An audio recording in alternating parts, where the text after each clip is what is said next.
on va vous appeler coach, personal trainer, préparateur physique, blablabla, blablabla. On s'en fout du nom. C'est pas ça le plus important. Vous êtes des futurs éducateurs. C'est ça le plus important. Il y a 30 ans en arrière, on nous appelait professeur de culture physique. C'était hyper classe. Et vous savez ce qui est le plus important dedans? C'est culture. Avez-vous de la culture sur le métier? Pas Instagram, hein? Ouais? Si je vous dis Verkhochansky? Un peu? Ouais? Dan John? Ah, peut-être un peu moins? Mike Ball? Voilà, ça c'est des gens que vous devez avoir en référence. D'accord? Parce que comme je l'ai dit hier au premier groupe, ces gens-là, ils ne sont pas sur Instagram. Toutes les références de notre métier ne sont pas sur Insta. Et c'est elles qu'il faut aller chercher. Il y en a quelques-unes, je vais vous les donner, où là, vous pouvez taper dedans, vous pouvez écouter ce qu'ils vont dire, d'accord? Vous pouvez regarder ce qu'ils font. Ça reste hyper intéressant. D'accord? Il faut que vous ayez des références. Il faut absolument que par rapport au CQP, parce que votre formation, elle est hyper courte, elle est très dense, que derrière, vous soyez toujours sur un process de formation continue. Donc, il faut avant tout, moi, je vous le conseille, pratiquer encore et encore et encore et encore. D'accord? Donc, le kettlebell qu'on a fait hier, bah, vous le refaites aujourd'hui et vous le refaites demain et après-demain. D'accord? Les autres, bah, vous commencez demain, donc pareil. Et surtout, à côté, il faut lire. Lire. Si vous voulez avancer dans le métier, il faut lire. Et après, on n'est pas très fourni en France. Il faut partir en formation. Il faut retourner en formation. J'en discutais hier. Ne faites pas une formation pour une formation. Faites une formation qui vous permet de vous spécialiser. Aujourd'hui, on cherche des éducateurs sportifs spécialistes. Vous savez, pas celui qui est... alors moi, je fais de la perte de poids, prise de masse, je suis nutritionniste, ostéopathe. Je te fais la cuisine aussi, si tu veux. Non. Vous devez être des spécialistes. D'accord? Donc, par rapport à ce que vous avez envie de faire, but du jeu, c'est... Tiens, ça m'intéresse. Je veux être un spécialiste, je dis n'importe quoi. Du travail de mobilité. À qui je parlais de ça hier? Ok. Ouais, il y a des formations de mobilité. Pas beaucoup. Voire quasiment nul. Donc on fait quoi? On regarde. Est-ce qu'il y a des ouvrages? Oui. Vous pouvez très bien prendre le livre d'Aurel. C'est peut-être le meilleur livre qu'il ait fait. Je lui ai déjà dit. D'accord? Prenez-le. L'art du mouvement. L'art du mouvement. Vous lisez. Donc c'est l'art du mouvement, c'est d'Aurélien. C'est aux éditions Fort Trainer.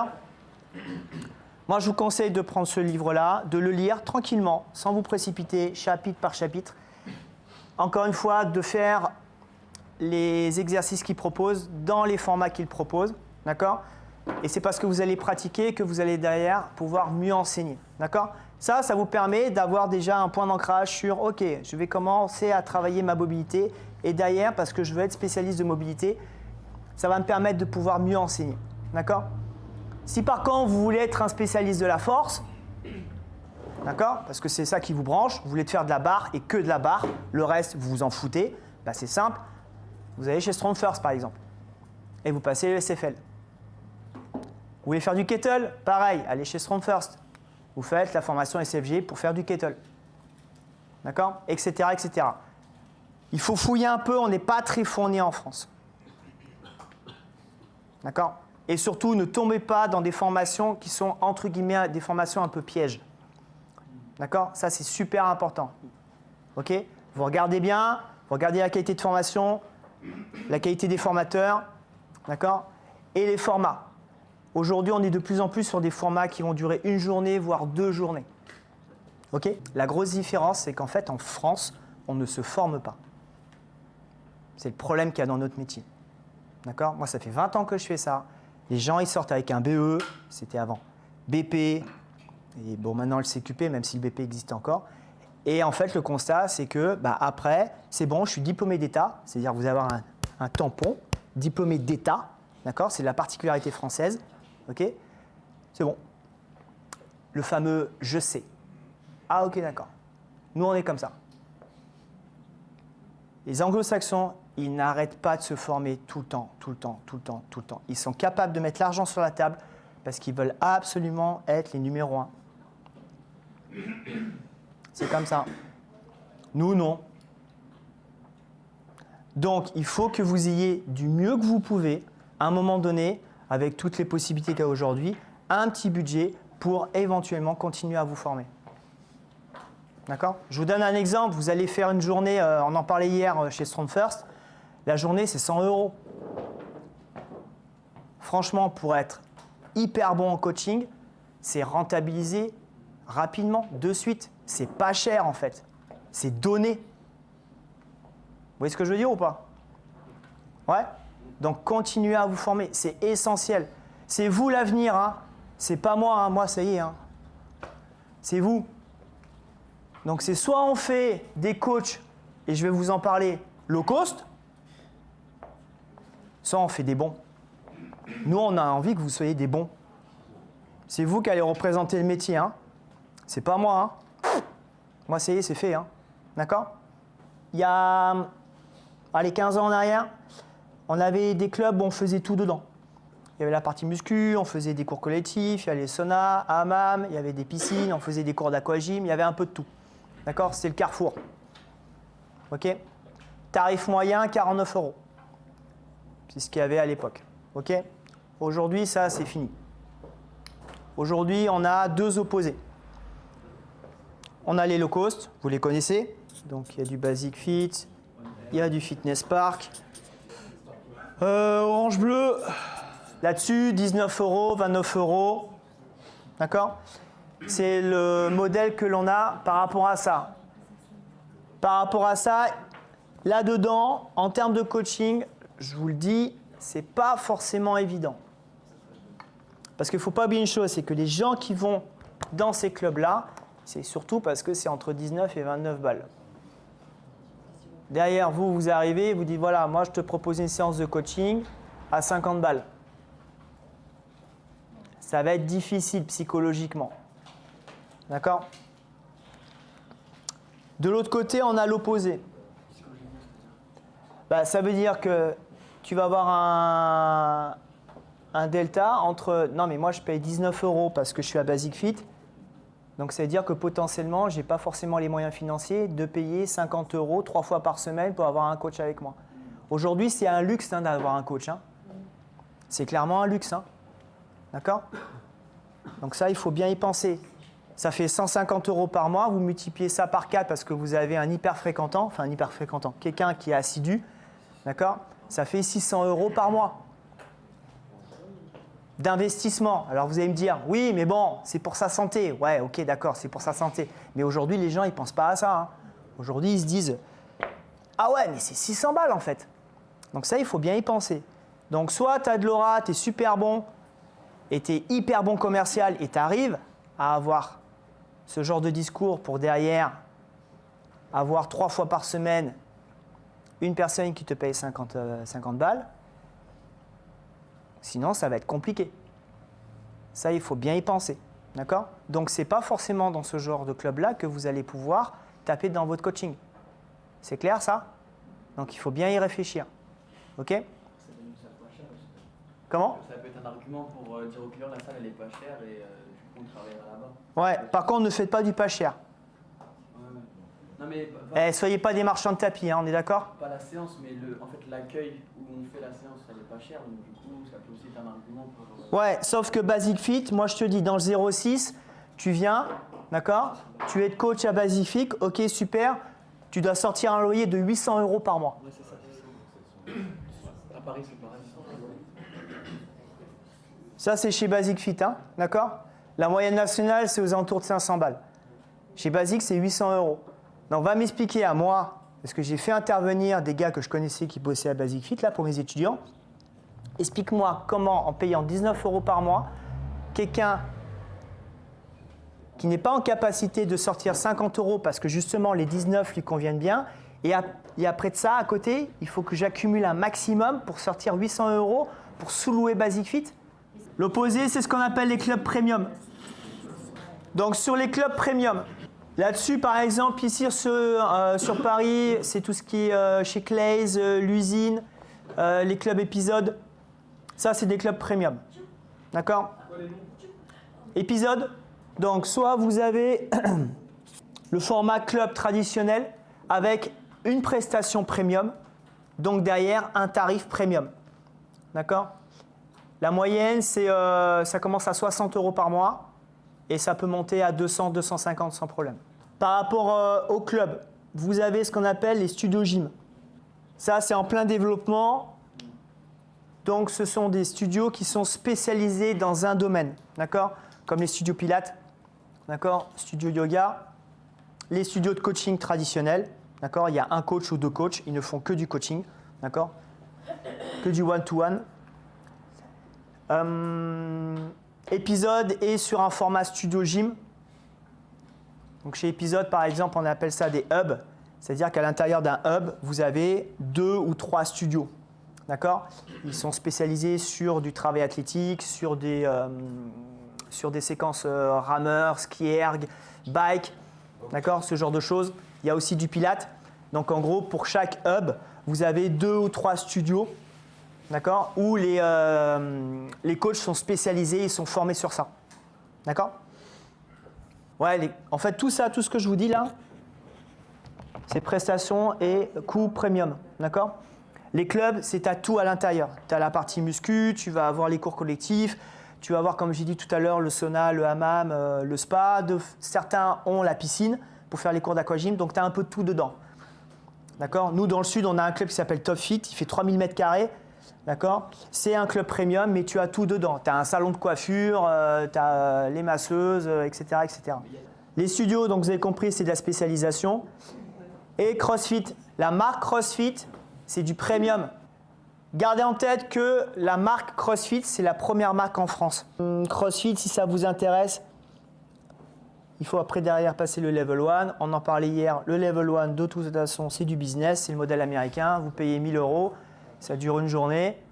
Ils vont vous sortir des tips tous les 5 minutes en disant que c'est absolument amazing. Là, clairement, il y a plus de possibilités parce que ces clubs-là sont sur développement coaching. Ils cherchent des coachs. Ils veulent des coachs. Si vous prenez le modèle CrossFit, bon, vous connaissez le principe. Il y a de la gym, il y a de l'haltéro, il y a de la muscu, il y a un peu de metcom.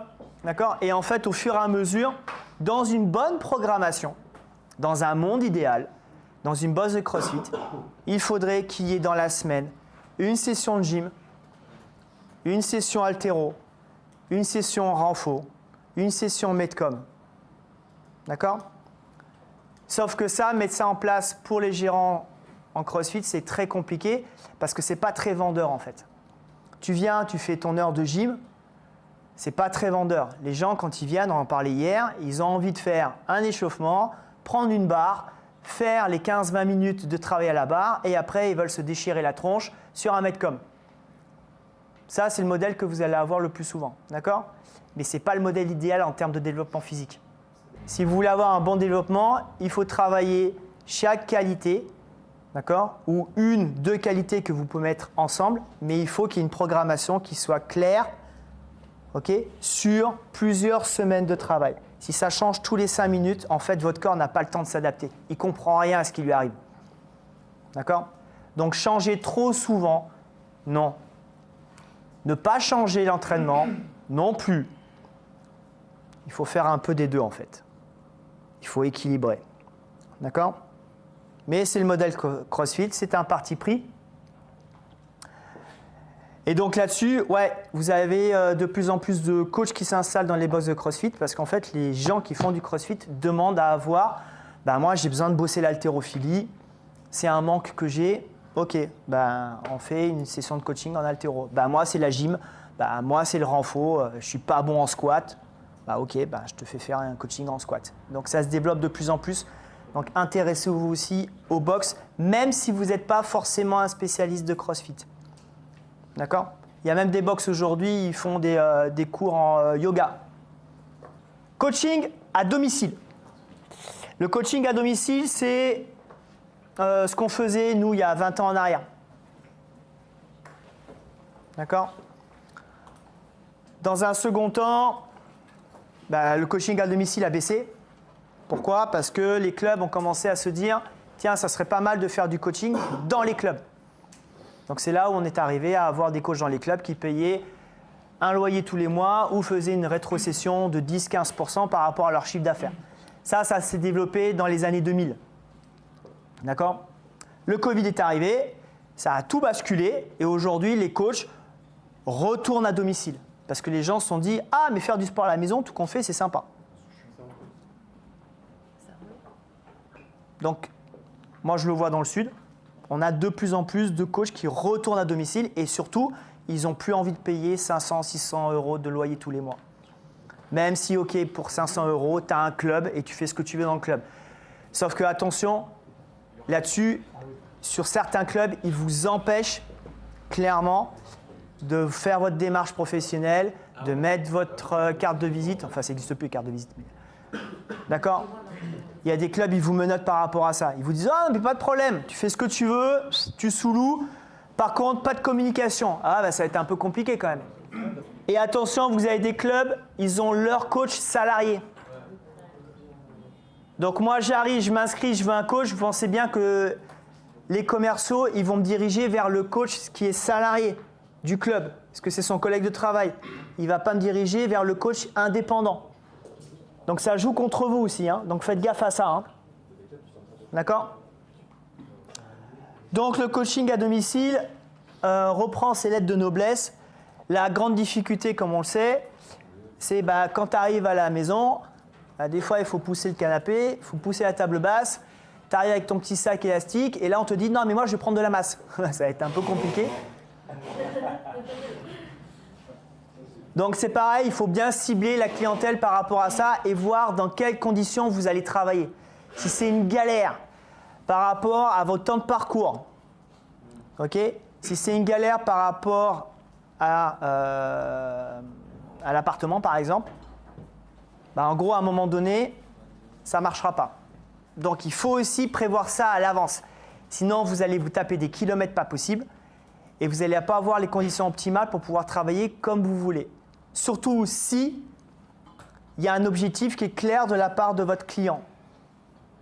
Et si c'est trop décalé comme objectif, vous n'atteindrez pas les objectifs, ça va se retourner contre vous, bien évidemment, parce que ce n'est pas le client qui va dire « Ah ouais, non mais moi je te paye, hein !» D'accord? Donc il faut bien penser à ça. Le modèle, j'arrive, la maison, il y a le garage gym à la modèle américain, où vous avez une salle de gym en bas. Ah, là, c'est Pump It Up. Là, c'est royal. Mais... pas besoin d'avoir un grand espace. Non. Avec un kettlebell, un TRX, on peut quand même adapter la situation. Le format le plus simple, si vous voulez faire du coaching à domicile, en termes de matériel, je vous donne la liste de suite. Dans votre sac, vous mettez un jeu complet de bandes élastiques. Vous prenez de l'extra light, du light, du médium, médium fort. Prenez un rouleau. Pour les rouleaux de massage, prenez un rouleau de massage lisse et un peu tendre. Un peu smooth. Pour la bonne et simple raison, c'est que les automassages, que ça fasse du bien ou pas, de toute façon, ça ne peut pas faire de mal. À partir du moment où c'est bien enseigné. D'accord? Vous faites ça à l'échauffement, juste pour vous réveiller un peu, et encore que, on le fait de moins en moins, parce qu'il n'y a pas forcément d'autant de résultats que ça. Par contre, fin de séance, ou pour pouvoir travailler justement la mobilité, oui, vous faites ça pendant 5 à 10 minutes. D'accord? Faites pas 45 minutes d'automassage. Ça ne sert pas à grand-chose, d'accord? Parce qu'il y a d'autres choses à faire qui sont plus intéressantes que ça et qui complètent le travail en automassage. Les gens doivent être capables de rouler avec le sourire parce que ça leur fait du bien. S'ils sont en train de grimacer parce qu'ils ont mal, vous allez avoir l'effet inverse de ce qui se passe, c'est-à-dire que le muscle il va faire ça, alors qu'en fait, toi tu recherches à faire ça. D'accord? Donc, pas de picot. Et puis, de toute façon, s'il faut taper dans la 3e couche, bah, tu vas passer voir ton kiné parce que lui, il va y aller. D'accord? Toi, tu vas juste toucher les couches superficielles, d'accord? Le fascia superficiel, pour qu'à un moment donné, bah, ça retrouve cette mobilité qu'on en a besoin, d'accord? Et ce qui fait que votre séance d'automassage, elle est cool. Il faut que ça soit cool, avec le sourire. C'est pour ça que je vous propose plutôt un rouleau lisse et un peu mou. Donc, tu arrives en coaching, tu as une personne, après les tests, vous avez fait déjà une session de test, vous vous rendez compte que à la sortie de ça, niveau souplesse, mobilité, c'est pas franchement top. Niveau postural, même chose. Bah, cherchez pas à comprendre. Ok, à chaque fois que je vais venir, il va y avoir de l'automassage et des étirements sur cette zone-là. Parce que c'est la priorité. Parce que si ça, c'est pas libéré, derrière, la personne aura du mal à faire les exercices que vous allez lui proposer. D'accord ? Pour vous, en tant que pratiquant, faites ça sur vous. Voyez un peu comment ça se passe. D'accord? Donc, prenez un rouleau, prenez une balle, faites ça un peu tous les jours, faites des étirements tous les jours, faites de la mobilité tous les jours. Vous serez beaucoup plus athlétique. Et bonne nouvelle, vous allez avoir un pourcentage de blessures qui va se réduire. Donc, vous serez plus performant. D'accord? Hier, je vous l'ai dit, hein, la base de l'entraînement, c'est respiration, souplesse, mobilité. Tous les jours. Donc, je reviens à mon sac. Rouleau. La baballe. Mes jeux d'élastique. Puisque vous allez faire la séquence de sangle avec Alex, vous allez kiffer. Donc, procurez-vous une sangle à suspension. Pas forcément la marque TRX, parce que vous payerez la marque. Kettle. La plupart du temps sur les kettle. Kettle de 8, kettle de 12. Tu sais, moi en bas, j'ai d'anciens élèves, c'est des coachs aujourd'hui à domicile. Ils ont le sac de sport, ils ont tout dedans. Ils sortent de la voiture, ils arrivent, comme s'ils partaient en voyage. Boum, ils sortent tout. Bim, ils ont les kettles, les bandes élastiques, etc. Ils ont fini leur coaching, ils rangent tout. Vas-y, valise à roulette, hop, ils rentrent dans la voiture. Coaching suivant, c'est parti. Avec ça, vous pouvez tout faire. Vous pouvez faire tous les patterns de mouvement. Vous pouvez travailler la mobilité, vous pouvez travailler du renforcement musculaire. Même si, allez, le kettle, ok, c'est peut-être plus contraignant. Je mets ça de côté. Mais avec des bandes élastiques et une sangle, vous pouvez faire ce que vous voulez. Ah bah ouais, hein. Là, bande élastique, allez, ça va vous coûter 50 balles. La sangle, ça va vous coûter, allez, 100 balles pour 150 €, plus un rouleau à 20 balles, c'est bon. Hein. Tu as ton matériel, hein, tu as ta salle de musculation. Hein. Maintenant, c'est toujours pareil, c'est comment toi tu te positionnes par rapport à ton élève. Je vous donne un exemple très simple, qui va aller dans son sens. Tu as un élève, c'est pas respirer. Passe sa vie dans le canapé, 20 ans de canapé. Comme mon chauffeur Uber, vous savez, mon chauffeur Uber hier, là, ouais, 5 clopes en 1 heure. Et il te dit, j'ai une crise cardiaque à 2 ans. Bah ouais, lol. Bah c'est sûr, t'as direct, allez, swing. Ah là non, là je suis d'accord, c'est non. C'est non. Mais à un moment donné, on est là pour quoi? On est là pour leur apporter des compétences techniques. Si tu apportes des compétences techniques qui sont en lien avec leur niveau actuel, tout va très bien. Ça va grimper.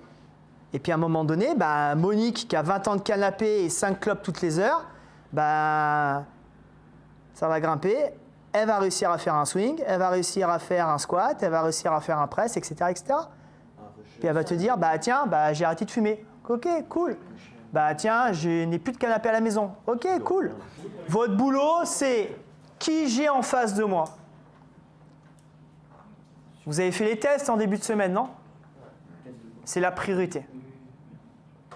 Si vous ne faites pas de test, vous allez dans le mur.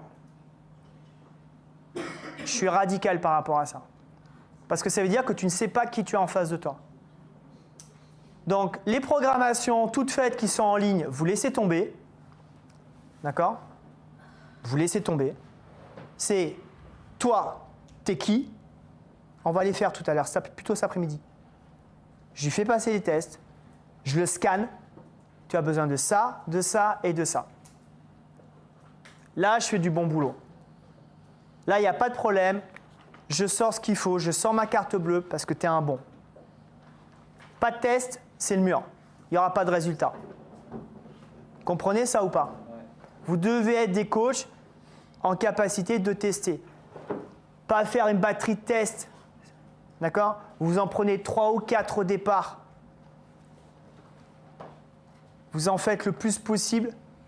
Là, derrière, oui, vous aurez exactement le bon chemin pour réussir à avoir des résultats. Les tests, c'est la pierre angulaire d'un excellent coaching. Ça, il faut que vous le mettiez ça dans la tronche. Il y en a ras-le-bol des coachs qui ne font pas de tests. C'est insupportable. On en parle avec Aurélien, on en parle avec les collègues, ils vont vous en parler aussi.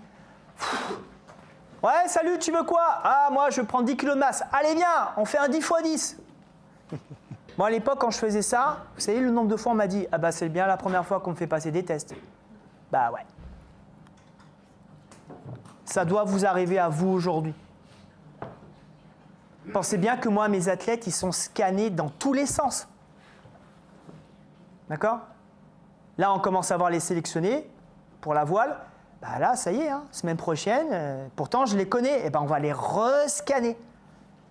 Préparation physique, en kiné, en ostéo, en nutrition, on va les rescanner. Et pourtant, on les connaît, mais c'est pas grave, on rescanne complet. Tu fais ça pour savoir leur évolution? C'est ça, ou... Ouais, pour l'évolution et surtout pour éviter, parce que les jeux, c'est dans 5 mois. Pour éviter les trous dans la raquette. Parce que pour nous, là-dessus, il ne doit pas y avoir de trous dans la raquette. Ce n'est pas possible, ce n'est pas acceptable. Donc la moindre douleur, tu le dis. Donc en gros, là, ils sont pris en étau et ils n'ont pas d'échappatoire, quoi. De toute façon, ils le savent, ils sont là pour ça. Hein. Si vous testez la première fois, il faut retester. D'accord? Vous pouvez très bien retester tous les 6 mois. Ok, c'est déjà mieux que rien. Dès qu'il y a un doute, tout à fait. Bonne remarque.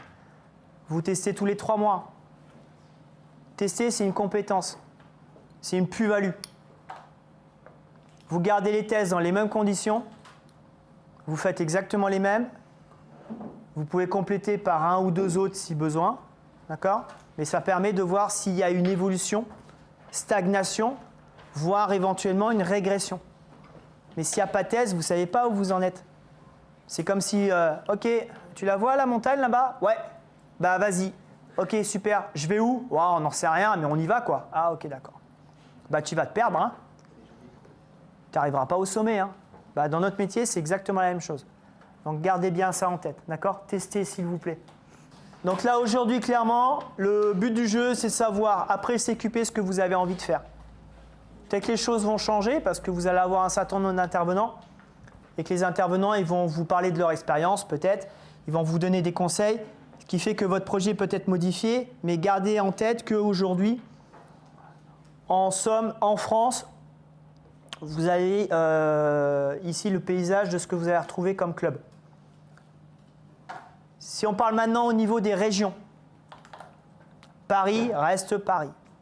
Paris, Paris. D'accord? Les autres régions en France, toute la partie ouest de la France, si ça vous branche de... Je ne sais pas où vous habitez, mais... Partie ouest de la France, ça grimpe. Donc, partez de Biarritz, vous remontez jusqu'à Nantes. C'est le nouvel Eldorado. D'accord? Bientôt la Bretagne. Donc, toute cette partie-là, là, les clubs sont en train d'ouvrir comme des champignons. D'accord? Il y a encore de la place, je peux vous assurer. La mentalité est complètement différente, mais c'est des zones aujourd'hui où il y a de plus en plus de monde. Donc, pensez à ça. Ça marche très très bien. Moi, j'ai des étudiants qui étaient avec moi dans le sud, qui habitaient dans le sud. Ils ont l'opportunité d'aller bosser à Paris, ils n'ont pas cherché à comprendre. Ils sont montés ici parce qu'ils voulaient travailler. Ils s'en foutaient des palmiers du soleil. Non, non, moi je veux travailler, boum. Bah, il y est encore. Ça bosse. Il a trouvé de suite. Hein. Alors au départ, si je prends cet exemple, parce que lui c'est un exemple assez marquant, il a commencé dans les clubs low cost. Ouais. Il a eu une opportunité, je ne sais plus quel club. Salarié ou Salarié, direct. Direct. 35 heures. Boum. Direct. En un an, non peut-être pas en un an, 2 ans, aujourd'hui il était à Épisode. Donc d'un seul coup, il est passé club premium. Il se régale, il ne veut pas partir de chez Épisode. À l'époque, il n'y avait pas de coaching indépendant, ça n'existait pas. C'est tous les coachs, on était à 35 heures semaine. Salariés, c'était le modèle. Le coaching indépendant est arrivé et après, ça a eu l'effet inverse. C'est-à-dire que tout le monde voulait être des indépendants. Aujourd'hui, avec tout ce qui se passe, on revient un peu en arrière et le modèle qui se développe, du moins ce que je remarque, mais c'est mon point de vue, c'est qu'on essaye d'avoir les deux, un format hybride. Donc j'ai pas mal d'anciens élèves, ils prennent un 20 heures, ça leur donne une stabilité financière tous les mois, et après ils font que du coaching indépendant. Tu n'es pas à 35 heures bloqué dans ton club, d'accord? Tu as 20 heures, tu respires un peu, derrière tu t'éclates. Tu vas à domicile, tu vas dans d'autres clubs, d'accord? Mais au moins tu as cette liberté-là. Donc c'est un format qui marche bien. Et dans le format hybride, j'ai aussi d'anciens élèves qui ont gardé leur boulot et ils faisaient du coaching indépendant. Donc j'en parlais hier, moi j'ai un ancien élève, voilà, il est resté dans sa compagnie d'assurance. Il dit non, mais moi tout va bien, hein, j'ai un super poste, je suis en CDI. Par contre j'ai réduit, il fait 25 heures. Il me dit après le soir quand j'ai terminé, je fais que du coaching. Et là je m'éclate. Et il est heureux comme tout. Donc le format hybride, c'est quelque chose qui marche bien. Ouais. Pas de problème. L'avantage dans les parcs, tu ne payes pas. C'est le gros avantage. Aujourd'hui, tu en as de plus en plus parce que le Covid a fait que. Je vais redonner un exemple dans le sud. Dans le sud, tu penses bien qu'il ne pleut jamais. Enfin là, sauf récemment, mais il ne pleut pas.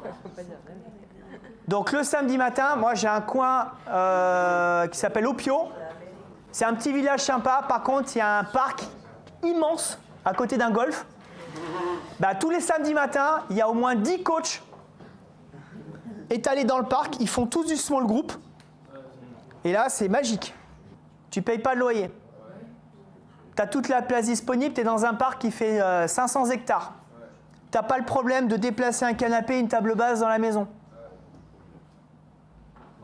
Tu n'as pas le problème de prendre des kettles et de monter 3 étages sans ascenseur avec un kettle. Tu arrives, tu poses la voiture, tu ouvres le coffre. Je vais te donner un exemple. Avec Alex et Tom, on donne une formation qui s'appelle coach muscu fonctionnel à l'INSEP. D'accord? On avait un coach qui est venu faire la formation. Lui, c'est simple. Il a dit non, mais j'ai un van. J'ouvre le van. Vous savez, un peu comme les camping-cars. Il a une sorte de toit amovible. Boum. Il met deux barres, vous savez. Boum, boum, boum. Il m'a dit là, j'ouvre les portes. Boum. J'ai tout dedans. Je sors tout. Je peux prendre 5 personnes en même temps. Je range, je ferme, je me casse.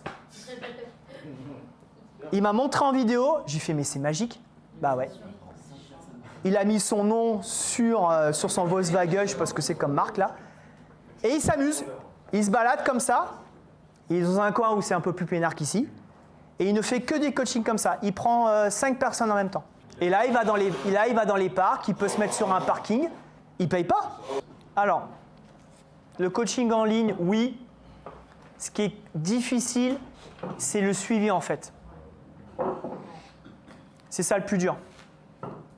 Pour vous, ça vous met entre guillemets dans une situation plus à l'aise parce que tu ne fais que de la programmation et tu envoies la programme. Mais derrière, la difficulté, c'est que si tu n'as pas un retour systématique de ton élève sur ça s'est passé comme ci, ça s'est passé comme ça, tu demandes des vidéos pour voir techniquement comment ça se passe, à un moment donné, ça se casse la figure. Et ça ne marche pas. C'est ça qui est vraiment compliqué dans le coaching en ligne. Par contre, c'est sûr que tu te décharges de la séance en direct, comme on a fait hier, le coaching avec l'enseignement, etc. Tu ne fais que de la prog. Donc, tu es derrière ton ordi, boum, boum, boum, boum, et tu fais que des mails, et t'envoies. Ça, c'est bien un complément, par exemple. Oui, oui. Mais il faut être bon en termes de communication. Sinon, ça ne marche pas. Donc si vous passez votre journée au téléphone, ça vous gonfle un peu, commencez à avoir 3, 4, 5, 6 messages, ça vous gonfle un peu, partez pas en coaching en ligne. Si à un moment donné, vous savez, vous n'êtes pas du matin et qu'à 8 h du matin, ah mais machin, j'arrive pas à faire ci, faire ça. Non mais attends, je t'explique, là je suis en train de masser mes pieds parce qu'il y a un formateur qui m'a dit de masser les pieds. D'accord? J'ai pas encore bu mon café, qu'est-ce que tu me gonfles? Ne faites pas de coaching en ligne. Par contre, ouais, le matin, tu te lèves, tu as la ganache, voilà, tu vas passer une bonne journée, ça te plaît, t'aimes ça, oui, ça marche. Mais par contre, ce qui est difficile, c'est tenir dans le temps sur le coaching en ligne. Ça, c'est compliqué. Hein. Le BP existe depuis 2007. Donc ça, aujourd'hui, votre difficulté qui va être à la sortie, c'est de montrer que vous avez toutes les compétences de pouvoir travailler dans un club avec un nouveau diplôme. Parce que vous allez être en concurrence directe avec ceux qui continuent à se former sur le format BP. D'accord? C'est un parti pris, d'accord? Le BP, moi je fais du BP dans le sud, ok? Certes, ça dure 10 mois, ok? Mais tous les clubs aujourd'hui savent globalement ce qu'est le BPAF. D'accord? Vous arrivez avec le nouveau diplôme. Donc il y a une place à se faire par rapport à ça. Donc ça, il faut que vous en ayez conscience. C'est pour ça que je vous dis à la sortie du CQP, continuez à vous former, parce que vous allez mettre dans votre CV que moi j'ai une certif en ça, j'ai une spé en ça, pour montrer que vous avez toutes les valeurs et les compétences pour pouvoir travailler dans un club. Sinon, le patron, il va dire non mais moi je prends un BP, c'est comme ça. Moi je ne sais pas ce que c'est le CQP, pour l'instant je ne suis pas très branché par rapport à ça, je vais prendre le BP, si vous êtes en concurrence avec quelqu'un. Donc là c'est la difficulté que vous allez avoir. C'est pour ça que j'essaie de vous donner des conseils pour faire en sorte qu'à un moment donné, vous soyez suffisamment armé pour pouvoir vous postuler dans un club. Il y a beaucoup de turnover aujourd'hui. Hier soir, j'ai visité un club et j'ai vu un coach. Il est toujours coach. Il doit avoir 55 ans.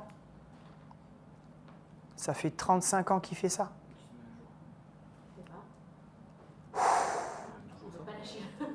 Ça, c'est un phénomène rare. Ah bah, moi, je lui serre la main, j'ai dit, punaise, chapeau, hein. Peut-être qu'il aime encore ce qu'il Ah ouais, lui, il est à fond, lui. Lui, il est à fond.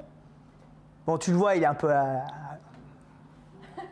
C'est une sacrée expérience aussi, je pense. Mais moi, je dis bravo, parce qu'aujourd'hui, moi, je vois dans le sud, hein. C'est 5 ans. Ceux qui ont 10 ans de carrière, 15 ans de carrière, ça commence à être des dinosaures. Donc vous, il faut que vous ayez, du moins c'est ce que j'essaie de vous expliquer, une vision assez claire de ce que vous avez envie de faire et après de continuer à progresser et peut-être qu'à un moment donné, vous avez envie de faire autre chose. D'évoluer, mais de rester toujours dans le même métier parce que vous adorez ça. C'est un métier qui est vraiment kiffant. Hein. C'est de la passion. Hein. Maintenant, on va rentrer dans le club. Vous êtes coach. Donc, vous allez être confronté à moult personnes que vous connaissez ou que vous ne connaissez pas. Le chemin le plus simple, c'est de faire le job là où vous faites votre stage. Si ça ne vous convient pas, vous allez démarcher ailleurs. Mais le but du jeu, c'est de comprendre qui j'ai en face de moi. Clairement, si vous voulez qu'un coaching fonctionne, vous devez savoir qui vous avez en face de vous. Je vous l'ai dit tout à l'heure. Donc, ça s'appelle la prise en charge. Sur la prise en charge que vous allez mettre en place, la plupart du temps, il y a un premier rendez-vous qui est fait avec la personne. Ce premier rendez-vous, il est essentiel.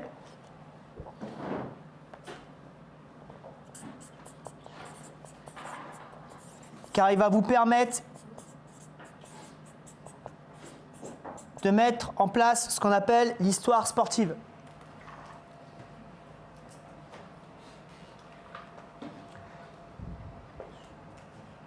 Bonjour.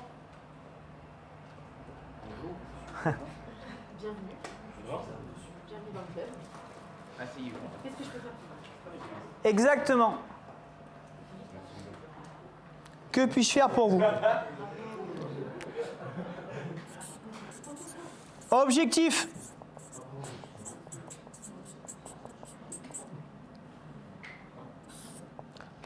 C'est souvent la première question. Et là-dessus, avant de faire la suite. Hop.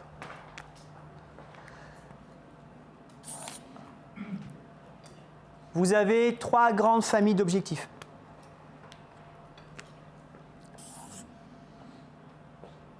Première famille, objectif esthétique.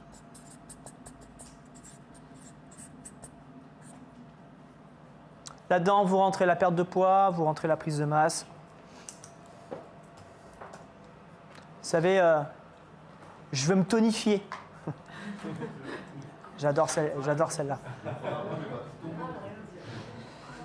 Ou comme j'ai eu une fois, très rigolo, ça m'a marqué à vie. Bonjour, venez pourquoi? Ça se voit pas? Ok.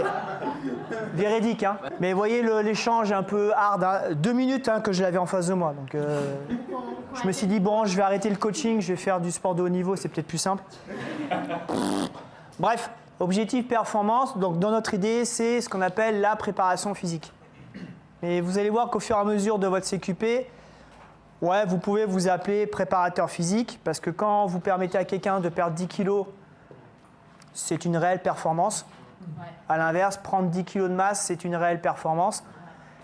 Ou quelqu'un qui a des problèmes de dos depuis 10 ans et que grâce à vous, ça l'aide à ne plus avoir mal au dos, c'est une réelle performance.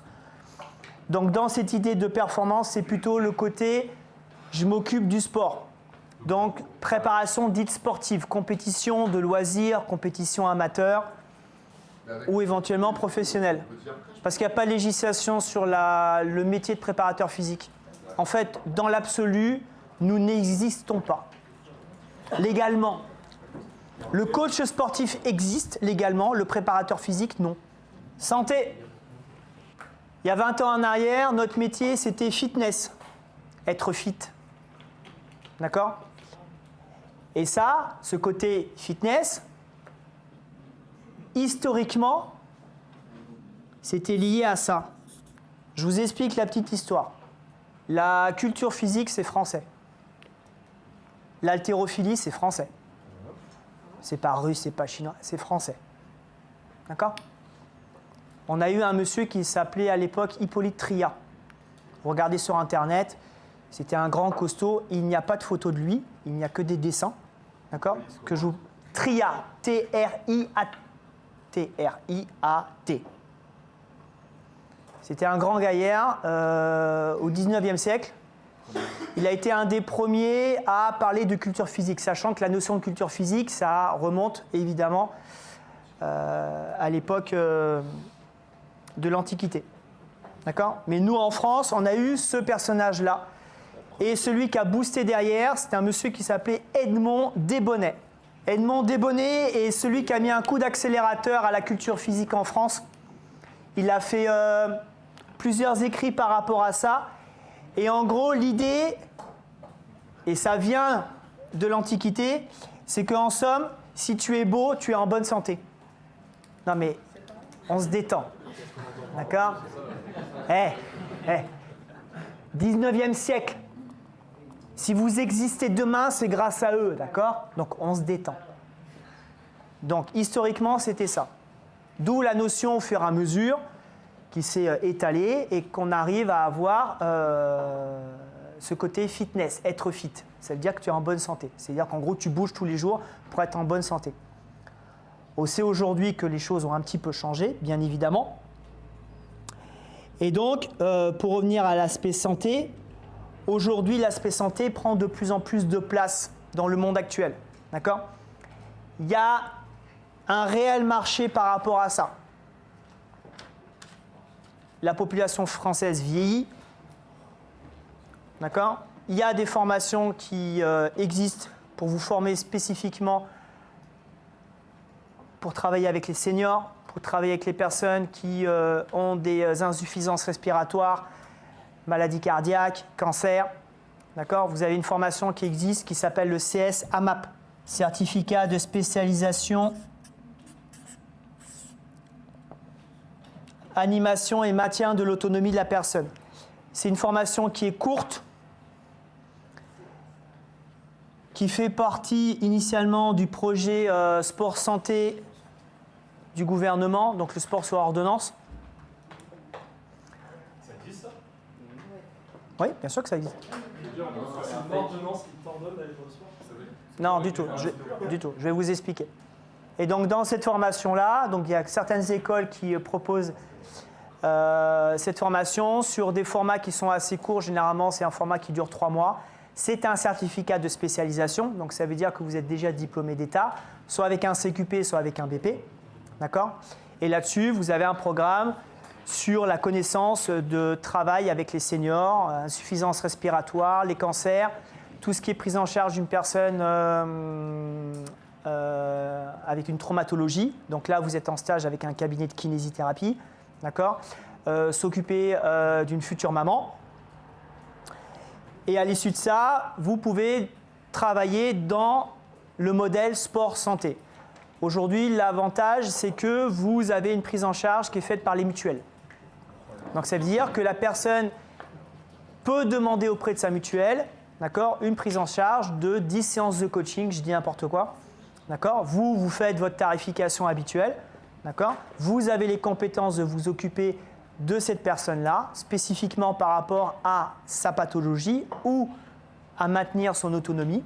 Et derrière, c'est à elle de se faire prendre en charge par sa mutuelle. Initialement, il devait y avoir la Sécu qui se positionnait par rapport à ça. Ça a été retoqué. Et donc aujourd'hui, c'est les mutuelles qui s'occupent de ça. Ça ne te regarde pas. C'est la mutuelle de ton potentiel futur client. D'accord?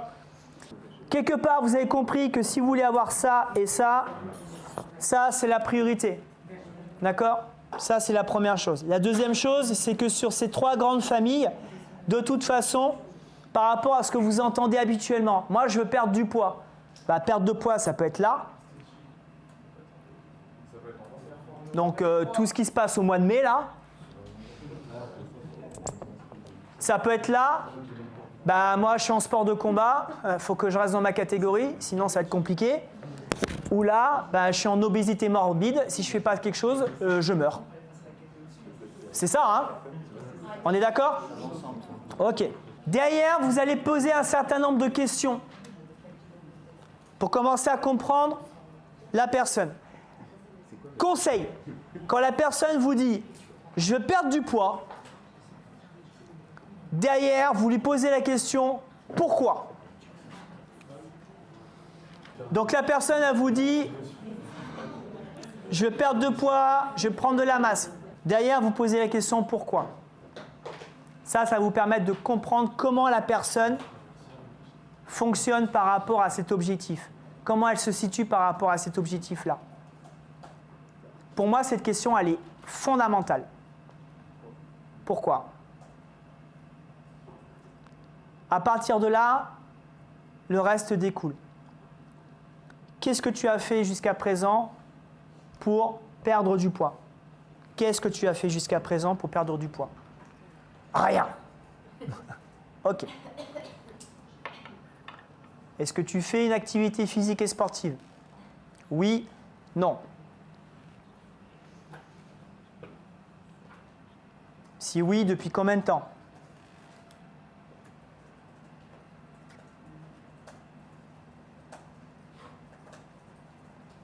Est-ce que tu connais le club?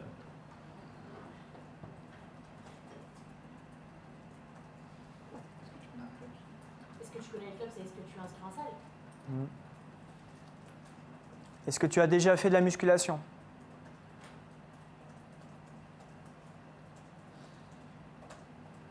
Si oui, qu'est-ce que tu sais faire en muscu? Parce qu'il y en a beaucoup, ils vont dire « ouais, non, mais moi je fais de la muscu depuis 10 ans. Ils font des machines guidées. Ça fait 10 ans que tu fais les pecs, quoi. J'exagère, mais... Quels sont les mouvements que tu sais faire? Et là, la grande question. Non. Est-ce que tu connais tes charges? Alors là... Et moi, je vous pose la question. Est-ce que vous connaissez vos charges? Ok. Qu'est-ce que tu sais faire en musculation? Oui. Ok. Développé couché. Est-ce que tu connais ta charge à 10 reps? Et oui ou non? Ah, il faut être précis. Voilà. Ok? 90% des gens vont vous dire « Ouais, je crois que c'est aux alentours de... » D'accord? L'idée, c'est qu'à un moment donné, vous puissiez avoir des choses précises. Il faut que les gens sachent où est-ce qu'ils vont aller. Donc, pour vous, c'est la même chose. Moi, le conseil que je vous donne, et j'espère que vous avez déjà commencé à travailler comme ça, c'est d'avoir votre carnet d'entraînement. Et ouais, sinon vous faites du pifomètre. Dans un monde idéal, il faut que vous connaissiez vos charges.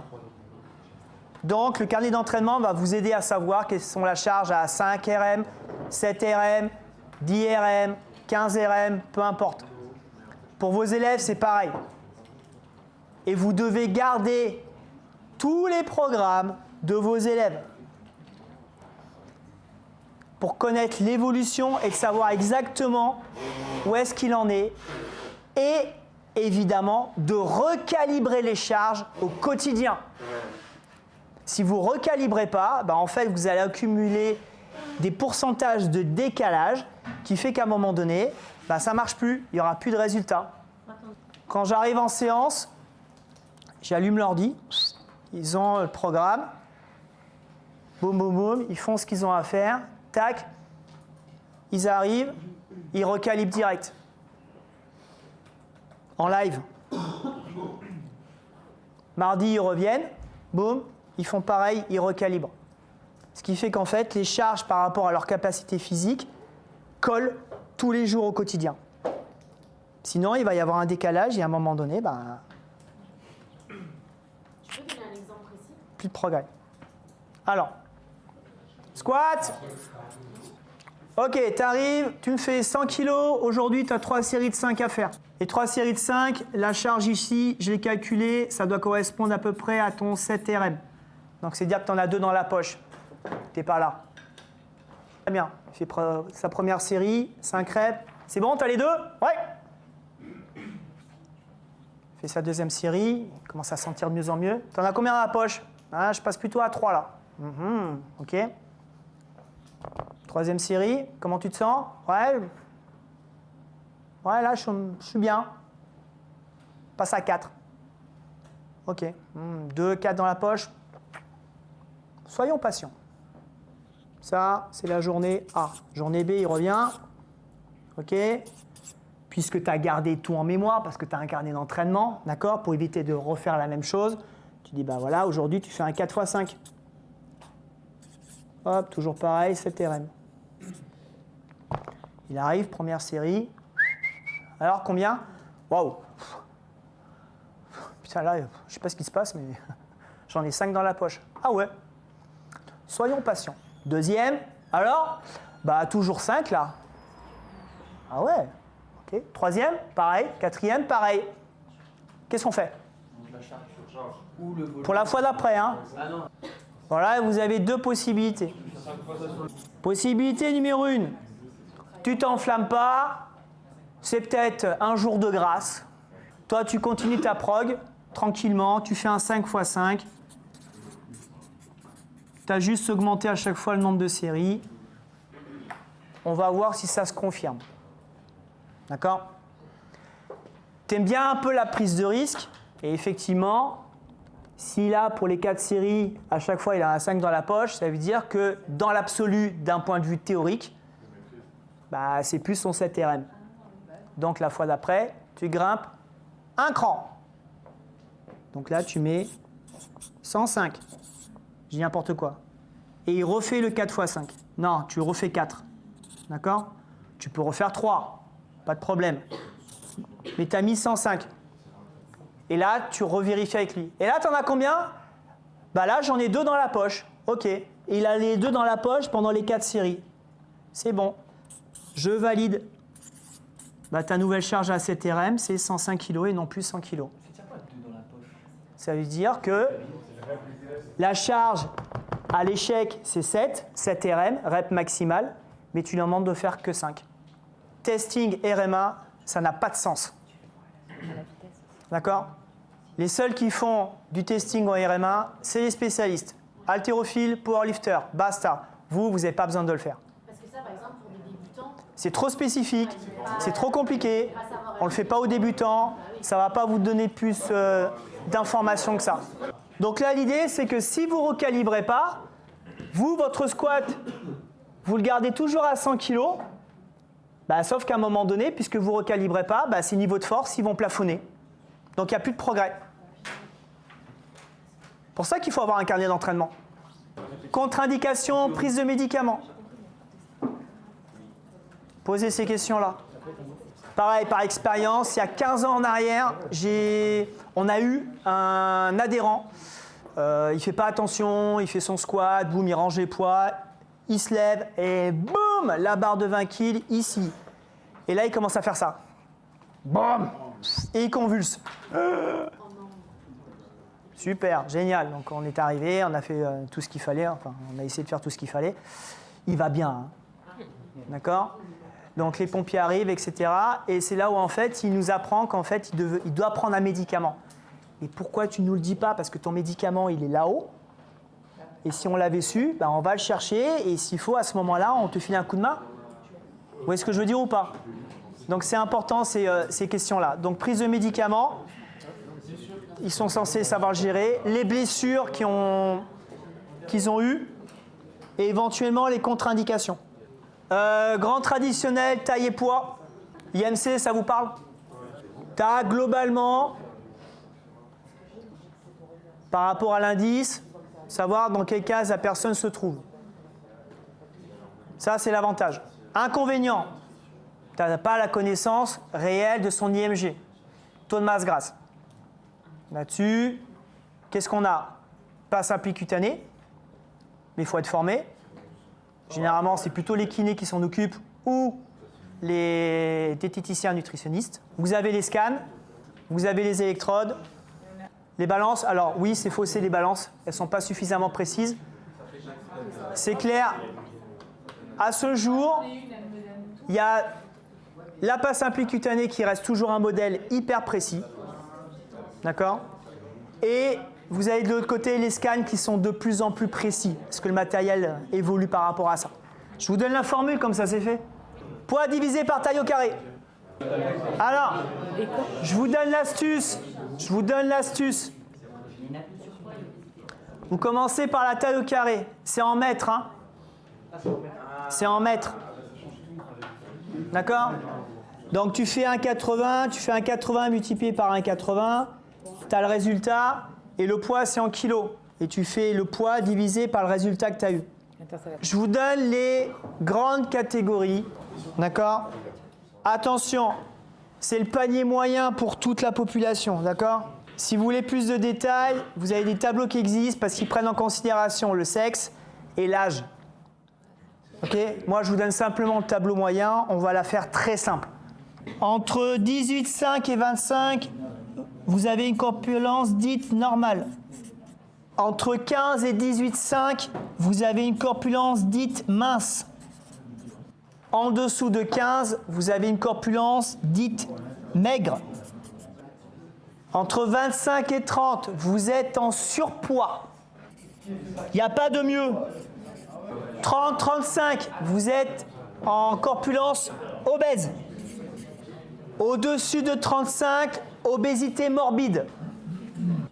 Comme je vous l'ai dit, l'inconvénient, c'est qu'on n'a pas la connaissance du taux de masse grasse. Si vous prenez les culturistes, ils sont tous obèses.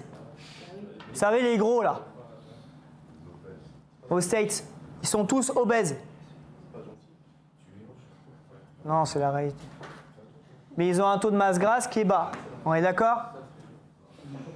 Bref. Je reviens à mon client qui vient me voir en début et qui me dit « Moi, je veux perdre du poids ». Vous allez avoir des personnes qui vont vous dire « Moi, je veux perdre du poids ». Tu fais ce calcul-là, même si on sait que c'est un panier moyen. Et là, tu regardes, corpulence normale. Mais attends, tu veux perdre du poids, mais tu as une corpulence qui est normale. C'est quoi le problème? Voilà pourquoi vous devez poser la question. Quand tu as quelqu'un qui vient te voir en te disant « Non, mais moi, je suis allé chez mon médecin, il m'a dit clairement que j'étais en surpoids, il faut que je fasse attention, je dois perdre du poids », c'est clair, c'est net, c'est précis. Mais la plupart du temps, vous allez avoir des personnes qui vont vous dire « Moi, je perds du poids, mais tu as une corpulence qui est normale, tu n'as pas de problème de poids. » L'âge, globalement, que vous ayez quelqu'un qui est 25, 35 ou 55 ans, ça ne va pas changer grand-chose. D'accord ? Connaître l'âge, ça va vous aider si, dans vos calculs, vous prévoyez de faire un travail plutôt porté sur l'endurance. D'accord ? Et donc de pouvoir utiliser la fréquence cardiaque comme indicateur pour le travail. OK ? Et donc de déterminer les zones. De trouver les calculs. Je ne vous donnerai pas les calculs parce que je pense qu'il y a d'autres formateurs qui vont s'occuper de ça. D'accord ? Mais simplement, l'âge va servir à ça. En somme, il y a deux possibilités. C'est soit vous faites passer un test d'endurance, il y a des tests qui sont simples et qui permettent de faire, d'avoir une connaissance sur le niveau d'endurance de la personne et de pouvoir déterminer derrière les zones de travail. OK ? Soit pour X raisons, vous n'avez pas le matériel, vous n'avez pas le temps, ou parce que c'est votre choix, vous ne faites pas de tests d'endurance, vous pouvez passer par la case théorique. Et là, vous avez des formules qui existent, même si on sait qu'il peut y avoir des décalages par rapport à la réalité. Et l'âge va rentrer en ligne de compte. Voilà pourquoi vous demandez l'âge. Comme la formule d'Astran. Ouais, mais il y a mieux que la formule d'Ostran. Là, vous êtes peut-être déjà en stage, vous allez commencer votre stage. On va vous demander de potentiellement commencer à prendre en charge peut-être un certain nombre de personnes. D'accord ? Essayez à l'avance de faire déjà votre plan sur l'histoire sportive. D'accord ? Les questions qui vous semblent importantes par rapport à ce que je vous ai donné, vous faites votre liste. D'accord ? Et comme ça, quand vous avez rendez-vous, tout est prêt, vous posez les questions et ça va beaucoup plus vite. La personne va venir 3 fois dans la semaine. En début de séance, vous lui faites passer les tests. Et vous étalez les tests sur les 3 séances. Ça va vous prendre 15 minutes. Derrière, il vous reste 45 minutes pour travailler. Après, il y a des coachs qui font passer la première séance, ce ne sont que des tests. Ils sont bons commercialement parlant, ils arrivent à faire comprendre ça aux clients, ça se passe très bien. Ça, c'est vous, c'est votre feeling en fait. D'accord ? Mais il faut faire passer les tests. Sur les tests, vous avez vu ça en début de semaine, il me semble, avec Aurel. D'accord ? Peut-être que vous allez avoir une deuxième session par rapport à ça, je ne sais pas. En tous les cas, concernant les tests, si vous voulez avoir de la plus-value sur le coaching, il faut que vous faites passer les tests à tous vos élèves. Le plus important dans les tests, ce n'est pas le résultat. C'est ce que tu observes. Demain, vous faites un test en muscu. Vous faites votre fameuse recherche de RM. Allez, on y va. Squat. Il fait le squat. Ok, recherche de RM. On va chercher les 5 RM. Le plus important, ce n'est pas de connaître la charge. Oui, c'est important de connaître la charge. Mais c'est comment il fait son squat. S'il fait ses 5 RM parce qu'il a la caisse, tu as un bûcheron en face de toi, mais techniquement, il est pourri. Ah ouais, bon, ok, stop, on arrête, on retravaille la mobilité, on retravaille toute la technique de squat. Et après, tu as l'inverse. Tu as celui qui est hyper bon techniquement, mais qui n'a pas forcément une grosse caisse. D'accord ? Tu as des éponges comme ça. Tout ce que tu vas lui demander de faire, il va le faire. Ça va capter de suite. C'est un aspirateur à information. Ça va tout seul. D'accord ? Bah, vaut mieux avoir ce profil-là que ton bûcheron qui a fait de la muscu pendant 10 ans. D'accord ? Qui tire, mais alors comme un zonzon, mais par contre, techniquement, il n'est pas bon du tout. Là, il faut reprendre tout à zéro.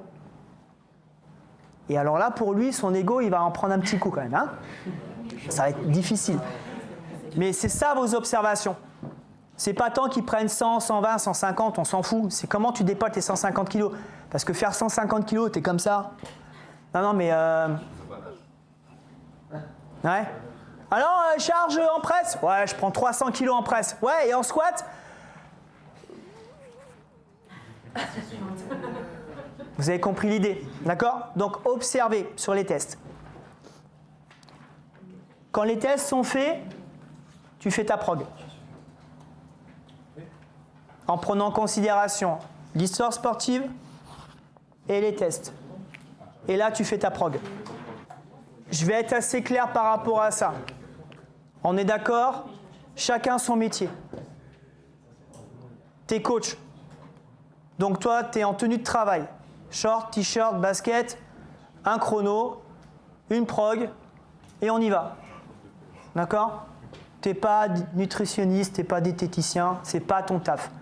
Il y en a qui le sont et ils ont les deux. Quand je parle de diététicien nutritionniste, c'est-à-dire que tu as fait 3 ans d'études, hein, d'accord? Tu as un BTS, tu n'as pas passé une formation de 3 mois en Suisse, d'accord? Non. Tu as fait 3 ans d'études, tu as payé pendant 3 ans, tu t'es cassé la nénette pendant 3 ans, d'accord? Tu es diplômé d'État, d'accord? Parce qu'un BTS, c'est un diplôme d'État, ok? Oui, là on est d'accord, ok? Il y en a qui le sont. De poser des questions de bon sens parce que tu as quelqu'un qui a un problème de poids, oui, tu peux le faire. Bien évidemment, ça fait partie du métier. Donner des conseils de bon sens, oui. Bah, ça serait bien que tu manges un peu de verre, que tu boives un petit peu plus, de l'eau en l'occurrence. Vous voyez ce que je veux dire? Vous ne notez rien et vous ne donnez rien. Rien sur le papier. Rien. Vous n'avez pas le droit. Bah, vu comment les gens fonctionnent aujourd'hui, si par hasard il y a un problème, tu as un procès derrière. Hein. Donc après, c'est à vous de voir. Hein. Parce qu'il y a beaucoup de coachs maintenant qui le font. Oui, ah bah oui. Bah, maintenant, ils font tout, les coachs. Ils vont même sortir le chien. Tu vois, bien. En France, on sait tout faire en France. On est polyvalent. On est des couteaux suisses.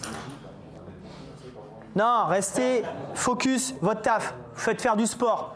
Moi, je suis là pour te faire transpirer. Point barre, c'est tout. D'accord? Donc, ne vous empêchez pas de poser des questions, c'est juste pour votre connaissance personnelle, c'est tout. Aujourd'hui, vous pouvez très bien collaborer avec des diététiciens nutritionnistes. Ça vous donne de la plus-value, vous avez créé votre réseau. Vous pouvez très bien également travailler avec des kinésithérapeutes. Ça marche très bien aussi. D'accord? Dès qu'il y a un problème, vous apportez une compétence supplémentaire, des personnes de référence qui sont dans votre réseau. C'est positif pour vous, c'est positif aussi pour la personne. Ça crée des collaborations qui sont durables. Ne soyez pas seul. Comment? Je dis à l'inverse, il peut te faire. Tout à fait. Tout à fait. Moi, je connais des personnes qui ont été BP et qui ont créé ce réseau-là. Et ça fait un jeu de va-et-vient. Et ça marche très, très bien. Et c'est de la super collaboration. Il faut que ça matche, hein? On est d'accord?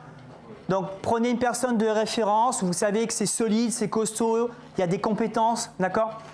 Là, au moins, vous faites du super taf, d'accord? Donc, moi, je verrai plutôt dans ce sens-là. T'as testé, tu fais la prog? Tu bosses? Tu notes? Carnet d'entraînement? Vous vous rappelez de ça, hein?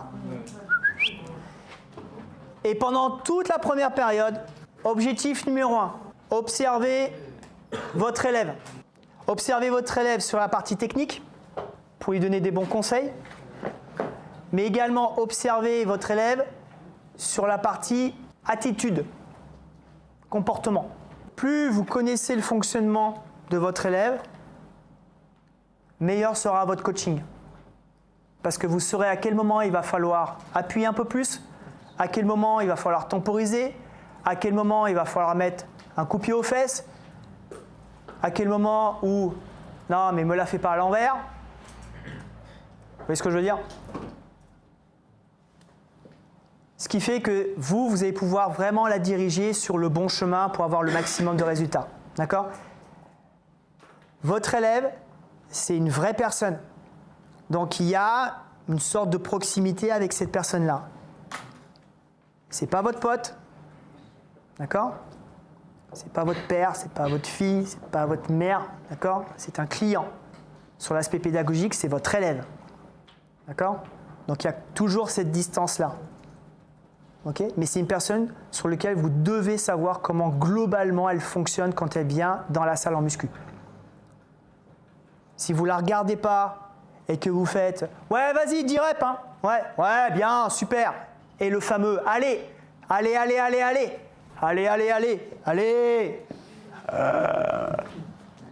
Ou alors à l'époque, 1, 2, 3, 4, 5, 6, bien, récup. Allez, on recommence. 1, 2, et ça dure 1 heure comme ça. C'est infernal, d'accord? Il y a un échange. Retest dans les mêmes conditions. Retest dans les mêmes conditions. Après la première période. Ouais. Donc vous pouvez passer les retests sur période. Vous avez prévu un cycle d'1 mois et demi. Fin de cycle, je reteste. Je vois s'il y a déjà des effets. D'accord? Retestez pas toutes les 2 semaines. Il n'y a pas suffisamment de temps. Minimum 1 mois et demi. C'est le grand minimum. Si vous considérez, parce que ça va dépendre aussi de la fréquence, hein. Si tu as quelqu'un qui vient 2 fois par semaine, 1 mois et demi, pour moi, ce n'est pas suffisamment long. Le 3 mois, c'est bien. Si par contre, tu as une personne qui est hyper fréquentante, c'est-à-dire qu'elle vient 5 fois par semaine, c'est sûr que sur le mois et demi, il peut y avoir plus de changements. C'est clair, net et précis. D'accord? Tu retestes les tests que tu as fait la première fois. Et s'il y en allait où ça allait bien, on n'avait pas besoin d'un. Tu vérifies que la deuxième fois, c'est toujours aussi bien. On fait aussi. Tout à fait. C'est les mêmes tests dans les mêmes conditions. Tout à fait. D'accord? Quand vous lui posez la question, demandez-lui combien de fois elle vient venir dans la semaine. Parce que si tu as quelqu'un qui vient et qui te dit « Moi, je veux prendre de la masse musculaire. » Ok, tu vas venir combien de fois dans la semaine? Je ne peux venir qu'une fois. Ah ben, ça va être compliqué. Deuxième question, combien de temps elle peut rester? Vous avez des personnes qui viennent le soir, sont assez tranquilles, peuvent rester 1 heure, 2 heures. Vous êtes un peu plus cool. Et après, vous avez l'inverse, vous avez des personnes qui n'ont pas beaucoup de temps. Moi, j'ai 45 minutes, chrono en main. Donc souvent, c'est, vous savez, les personnes qui viennent entre midi et 2. Ils sortent de boulot, ils arrivent. C'est souvent eux qui partent en avance. En fait, ils ne font jamais la récup dans les small groups. Il faut que j'y aille. Donc, ils prennent une douche. Sous la douche, ils mangent leur sandwich jambon beurre. Ils repartent direct.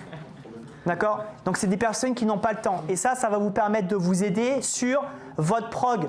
Parce que si la personne reste 45, mais tu as fait une prog qui globalement dure 1 heure et demie, bah, t'es pas bon, quoi. En plus, t'es pas bon. Donc, il faut savoir la fréquence. Parce que vous allez voir au fur et à mesure de la formation que la fréquence, c'est un des critères de l'entraînement qui est fondamental, surtout aujourd'hui. D'accord? Et combien de temps elle peut rester? Alors, sur l'aspect motivation, globalement, ça tient 6 mois. Au bout de 6 mois, ça commence à s'effriter un tout petit peu. Ça, c'est des études statistiques qui ont été faites il y a à peu près une dizaine d'années en arrière. Et globalement, sur les études statistiques, c'était au niveau européen. On avait des taux de motivation qui étaient assez forts sur les 6 premiers mois. Donc, ouais, non, mais je vais venir, ouais, non, mais 3 fois par semaine. Hein. Et derrière, je peux peut-être même venir une 4e fois. Ouais, déjà viens 3 fois toutes les semaines et après on en reparle. D'accord? Et puis tout qu'on fait, la personne, elle vient que 2 fois. Puis après, c'est 1 fois et après, tu la vois plus. Et tu n'as pas de nouvelles. D'accord? Et souvent, ça arrive au bout des 6 mois. Globalement, d'accord? Donc vous, votre job, c'est de tenir le niveau motivationnel. Donc il faut que vous soyez bon sur la prog, il faut que vous soyez bon sur la pédagogie. Et sur la pédagogie, là où il faut que vous soyez bon, c'est sur la com. Votre bla bla bla bla bla. Et aussi votre attitude. D'accord? Votre attitude dans le club. Ok? C'est sûr que si vous êtes dans un club, je t'ai vu, t'inquiète pas. Dans un club, conseil, vous commencez vos stages, je ne sais pas où vous faites vos stages, d'accord? La salle de muscu, vous êtes tout le temps dans la salle de muscu, vous êtes debout et vous ne faites que tourner. D'accord? Redresse-toi un petit peu s'il te plaît. Super, excellent. Bonjour, vous allez bien? Nicolas, enchanté. Si tu as un conseil, viens me voir. Non-stop. Non-stop. D'accord? Ça, c'est votre meilleure publicité. Vous êtes disponible. D'accord? Vous n'êtes pas les mains dans les poches, devant la machine à café et attendre que ça se passe. D'accord? Connaissez l'endroit le plus kiffant d'un club de muscu? L'accueil. Parce qu'on discute avec les filles de l'accueil et les commerciaux. Et ça parle, et ça boit du café. Les coachs adorent l'accueil. Je sais pas pourquoi. Ah non, on va en muscu là. Parce que c'est le point où les gens entrent, sortent, du coup on a... Ouais, mais c'est pas ton taf l'accueil. Il y a des gens qui travaillent à l'accueil, qui sont là pour ça et qui font des contrats, qui sont là pour ça. Toi, ton boulot, c'est en muscu. C'est peut-être pour le. Passez votre vie en muscu, quoi. Non, mais je t'ai pas oublié. Elle s'énerve en plus. Mais non, pas vous. Hein. Le coach qui paye son loyer, lui, il a peut-être intérêt à être à la. Lui, il fait ce qu'il veut. Oui, bah oui, voilà. Lui, il fait ce qu'il veut. Il paye son loyer, je sous-loue, je fais ce que je veux. Si j'ai envie de passer ma vie dans les vestiaires, je passe ma vie dans les vestiaires. Maintenant, en termes de publicité pour vous, futurs coach, la meilleure pub, c'est d'être tous les jours dans la salle de muscu. Ça, c'est la meilleure pub. Et la deuxième meilleure pub, c'est que les gens vous voient en train de vous entraîner. Entraînez-vous. Demandez à votre tuteur, est-ce que j'ai le droit de m'entraîner pendant mes heures de stage? Si j'ai rien pendant la demi-heure, oui, entraînez-vous, c'est votre meilleure pub. D'accord? Donc tu arrives, tu veux enseigner le kettle parce que ça t'a plu? Ok. Eh ben tu fais du kettle, tu fais tes 100 swings, KB de 24. Ah ouais, mais en fait, il sait le faire. Bah oui, je sais le faire, bah oui. Vous voyez ce que je veux dire ou pas? Ça, c'est la meilleure pub que vous pouvez avoir. Aurel le dit souvent quand il fait ça comme un coach qui ne s'entraîne pas est un imposteur. Mais il a raison. On a trop de coachs qui arrêtent de s'entraîner. C'est des mollasses. Si vous avez un élève qui vient vous voir, qui a besoin de vos services, peu importe qu'il vient une fois, 2 fois, 3 fois, dans les questions, vous lui demandez ce qu'il fait au quotidien. S'il ne fait rien, c'est la majorité des gens, hein, on est d'accord? Ils ne font rien. C'est simple. C'est vous le coach, c'est vous qui drivez. Donc vous faites votre prog. Si par contre, tu as une personne qui vient et qui fait d'autres choses à côté, ayez en connaissance de ce qu'il fait, et toi, simplement, tu vois et tu essayes de réguler. Ta régule, tu ne vas pas la faire au départ. Ta régule, tu vas la faire au fur et à mesure parce que tu ne sais pas comment la personne va réagir par rapport à ta prog. C'est pour ça que les premiers mois sont essentiels sur la connaissance de ton public, la connaissance de la personne que tu as en face de toi. Si tu ne la regardes pas et que tu ne sais pas ce qu'elle fait à côté, c'est mort. Elle va se prendre un mur.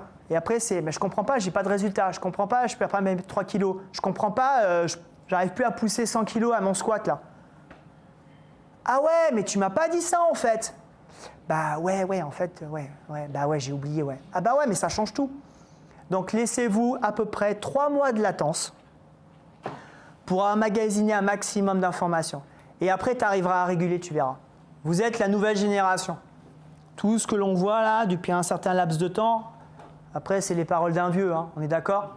Bah, fait que oui, si vous arrivez à essayer de mettre en place au quotidien les conseils qu'on vous donne, vous allez voir que bah, vous allez tenir dans le métier, vous allez pouvoir vous régaler, d'accord? Ça va vous assainir aussi parce que vous allez trouver votre stabilité financière et tout ce que vous allez mettre en place en termes de projet, vous allez kiffer. Donc c'est ça, on est là pour ça en fait.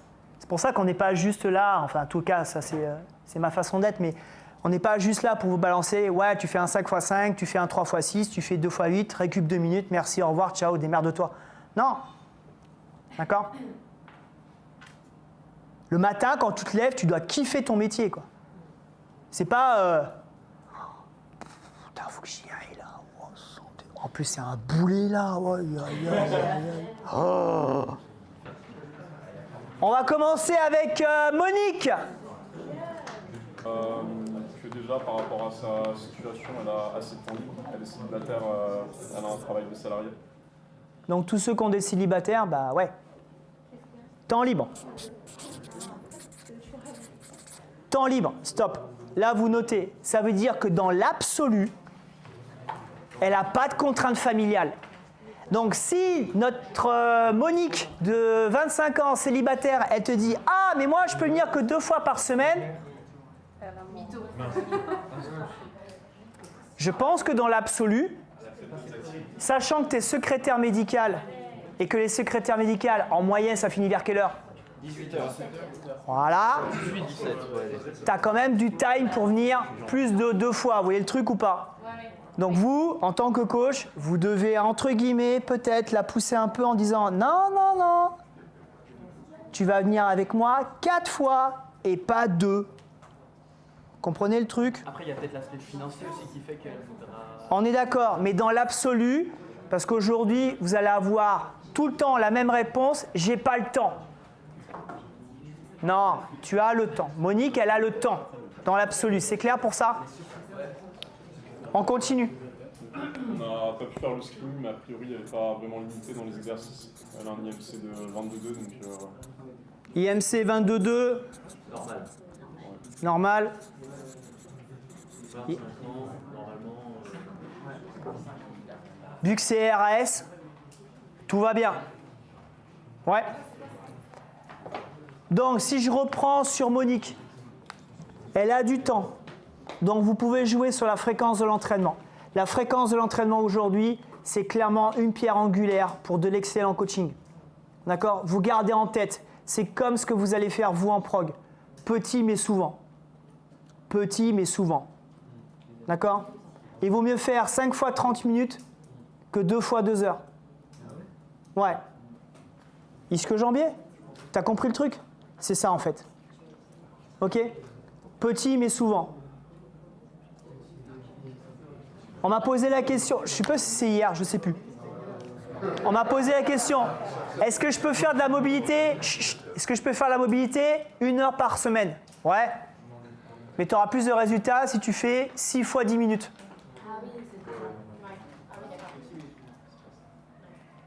Vous voulez être fort? Faites de la force tous les jours. Vous voulez être souple? Faites de la souplesse tous les jours. Notre corps est conçu pour s'entraîner 7 jours sur 7.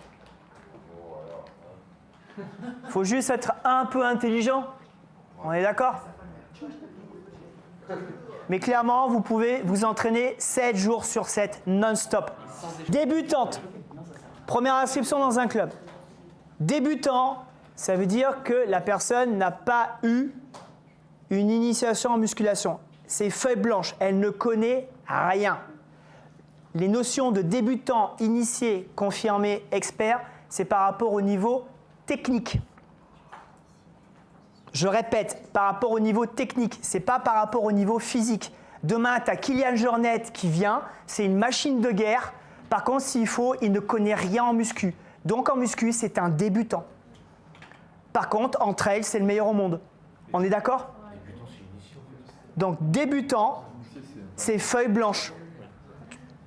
La personne ne connaît rien, nada. Ouais. Dès que tu commences à enclencher, elle va passer un premier cap où elle va avoir une vision globale des exercices que tu lui proposes.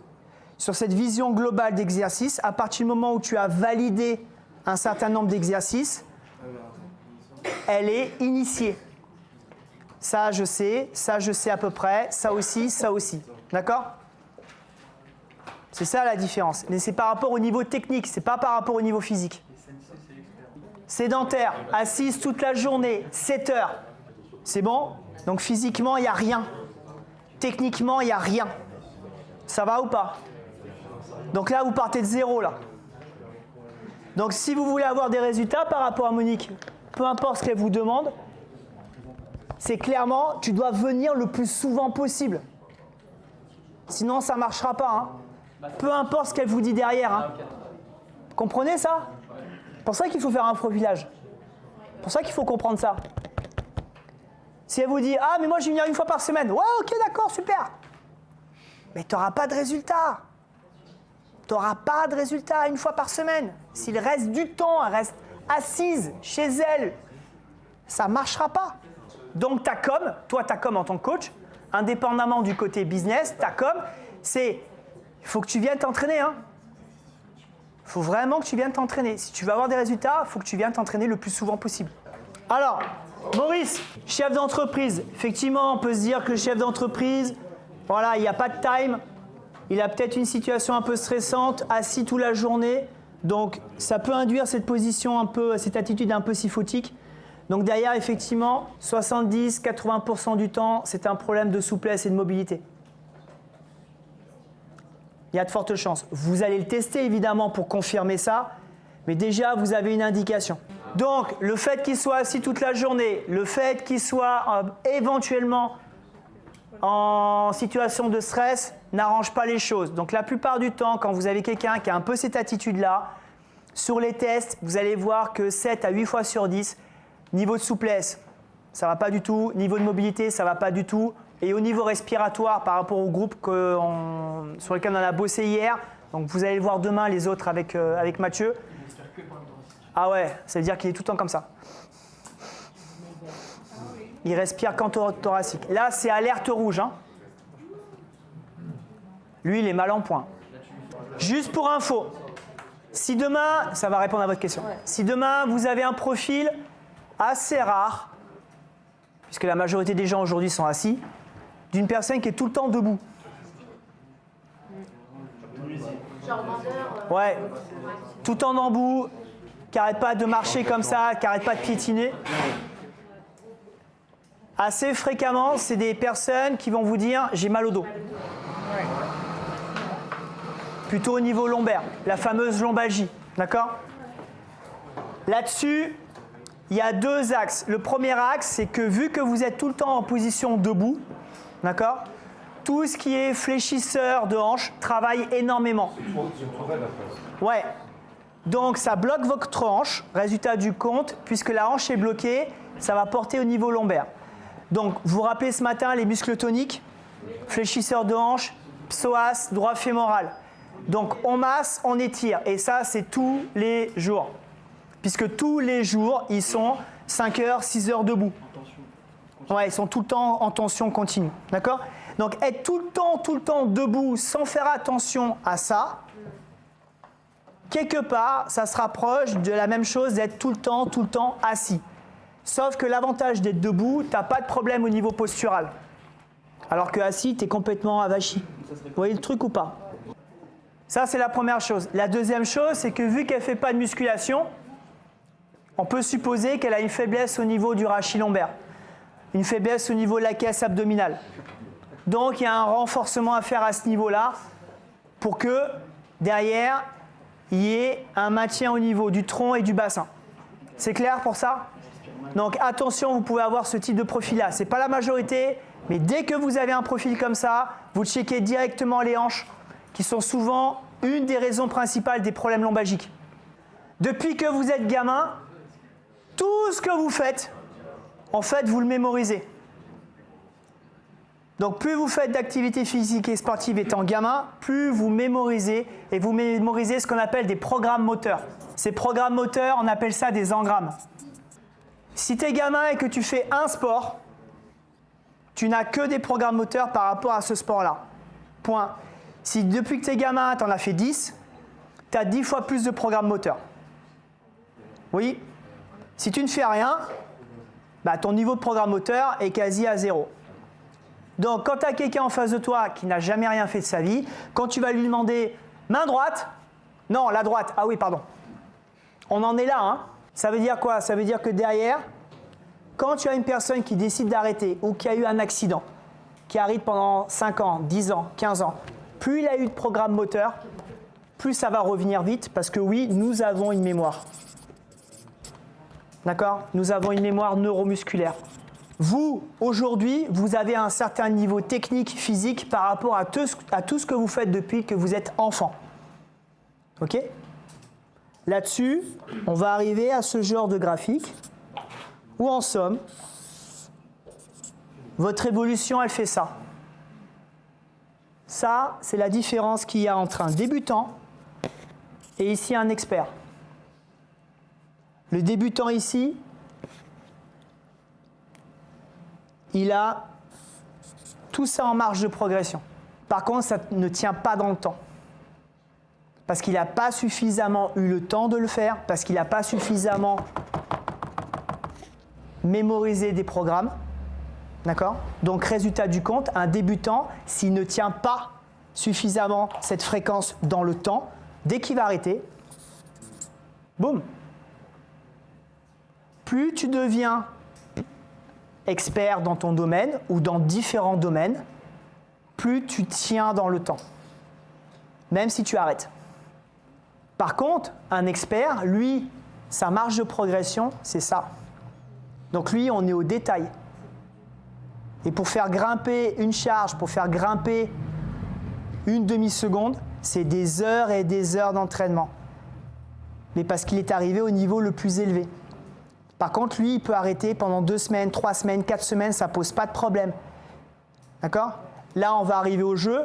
Je peux vous assurer une chose, c'est qu'après les jeux, tous ceux qui ont été sélectionnés, qui ont fait les jeux et qui veulent repartir sur 4 ans, ils vont prendre à minima 5 à 6 mois de repos complet. Ils vont faire autre chose. D'accord? Il y en a d'autres qui vont vouloir repartir, mais il y en a certains, ils vont dire non, c'est bon. J'ai bossé pendant 4 ans. Pour l'instant, je fais autre chose, je reviendrai dans 6 mois. Ils vont revenir dans 6 mois, je vous rassure, il n'y a pas de problème. Ils seront aussi bons qu'avant, voire peut-être meilleurs. Mais là, on est avec des experts. Par contre, demain, tu as Monique qui arrive. Monique, technique physique. Elle envoie pendant 6 mois, tu la vois 5 fois par semaine, et au bout de 6 mois,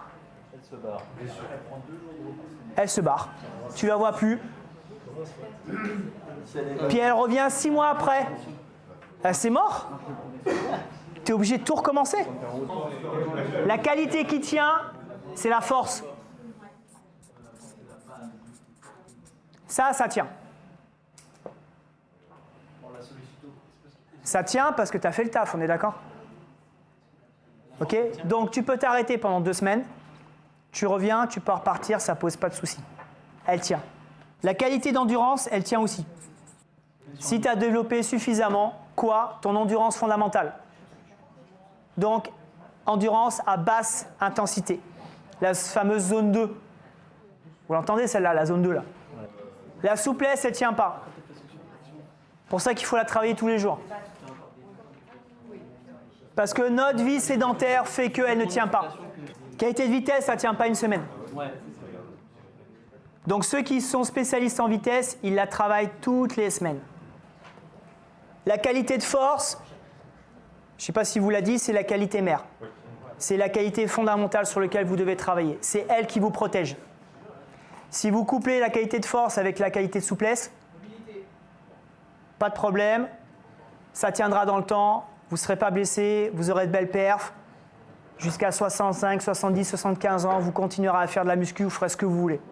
D'accord?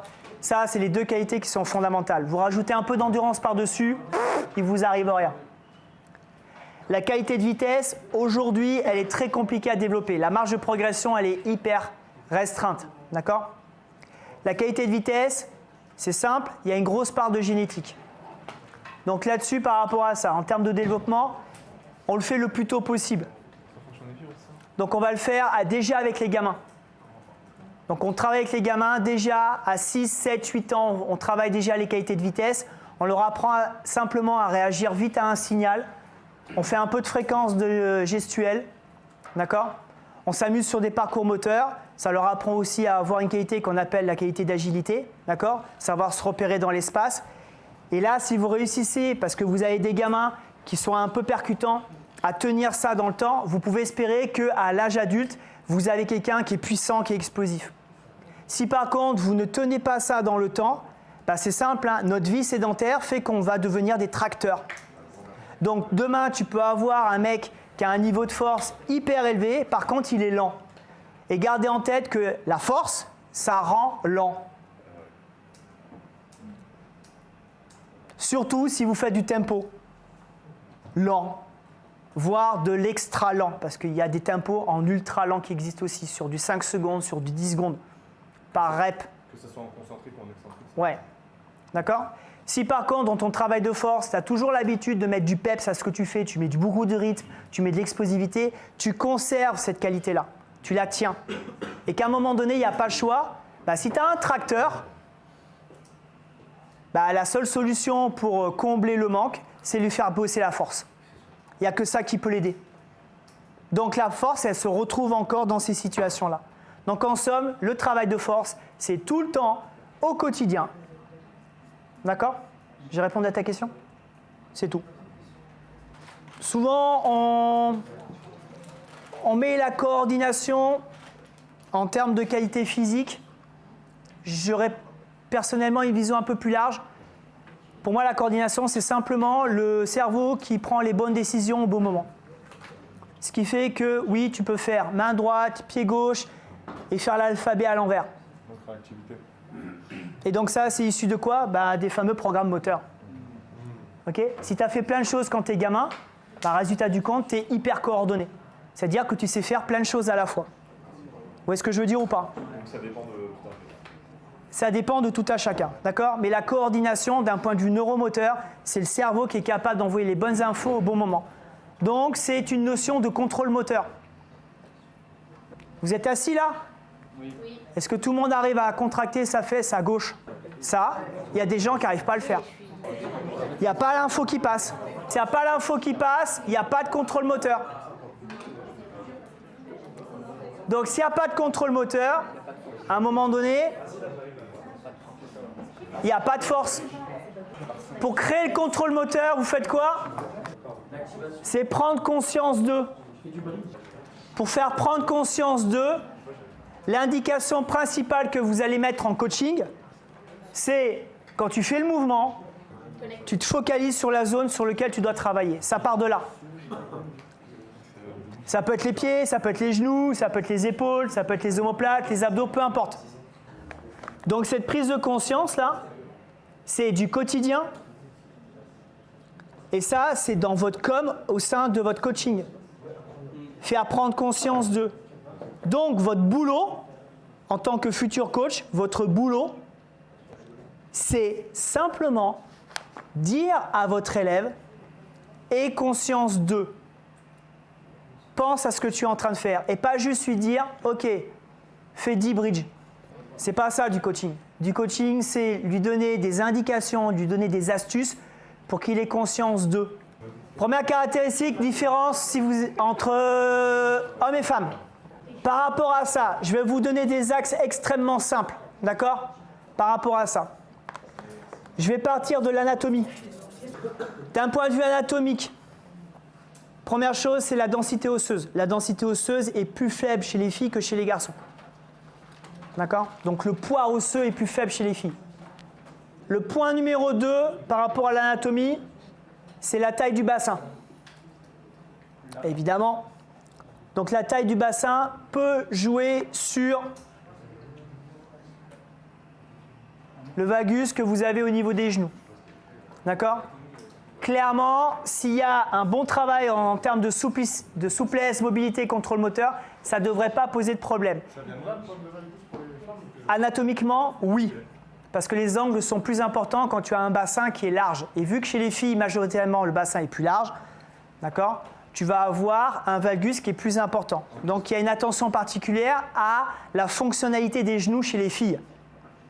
Donc, vous focalisez sur, ok, je vais regarder tes genoux et leur donner des astuces pour que justement le genou y tienne. L'astuce simple que vous pouvez leur donner, c'est ce que je vous ai demandé hier pour le gobelet squat. Quand tu pousses, t'imagines que tu écartes le sol. Ça stabilise le genou et ça évite de lutter contre le valgus qui reste néanmoins quelque chose de naturel. Même chez les hommes, on a un valgus. Hein, d'accord? Et pour certains, c'est l'inverse. On a un varus, c'est-à-dire les genoux à l'extérieur. Vous savez, Lucky Luke. Donc avant-après l'accouchement, tu peux avoir un bassin qui s'élargit un petit peu, donc ça va accentuer l'angle. Donc pareil, focus sur tous les mouvements de squat. Vous faites attention plus par rapport à ça au niveau des genoux. Mais si le travail est bien fait, ça ne pose pas de problème. Au niveau musculaire, globalement, sur le travail d'endurance musculaire, les filles sont plus fortes. Ah ouais? Oui, parce que d'un point de vue fibrillaire, je ne sais pas si on vous a déjà parlé, vous avez fibre 1, fibre 2, vous savez, les lentes et les rapides. Globalement, la proportion fibre lente est plus importante chez les filles. Concernant les fibres musculaires, donc 1, 2, lente et rapide, je ne vais pas rentrer dans les détails, je vais laisser les collègues le faire. Les filles ont une proportion fibre 1 qui est un peu plus importante. Donc tout ce que vous allez leur demander de faire sur un travail long, elles vont se sentir plus à l'aise. Indépendamment du fait que les habitudes aussi liées à notre métier, les gars ils sont en muscu, ça soulève lourd, et les filles pump it up en fitness. Mais ça, c'est plus vrai, ça, maintenant. C'était il y a 10 ans. Ah, attends, j'y arrive, Coco.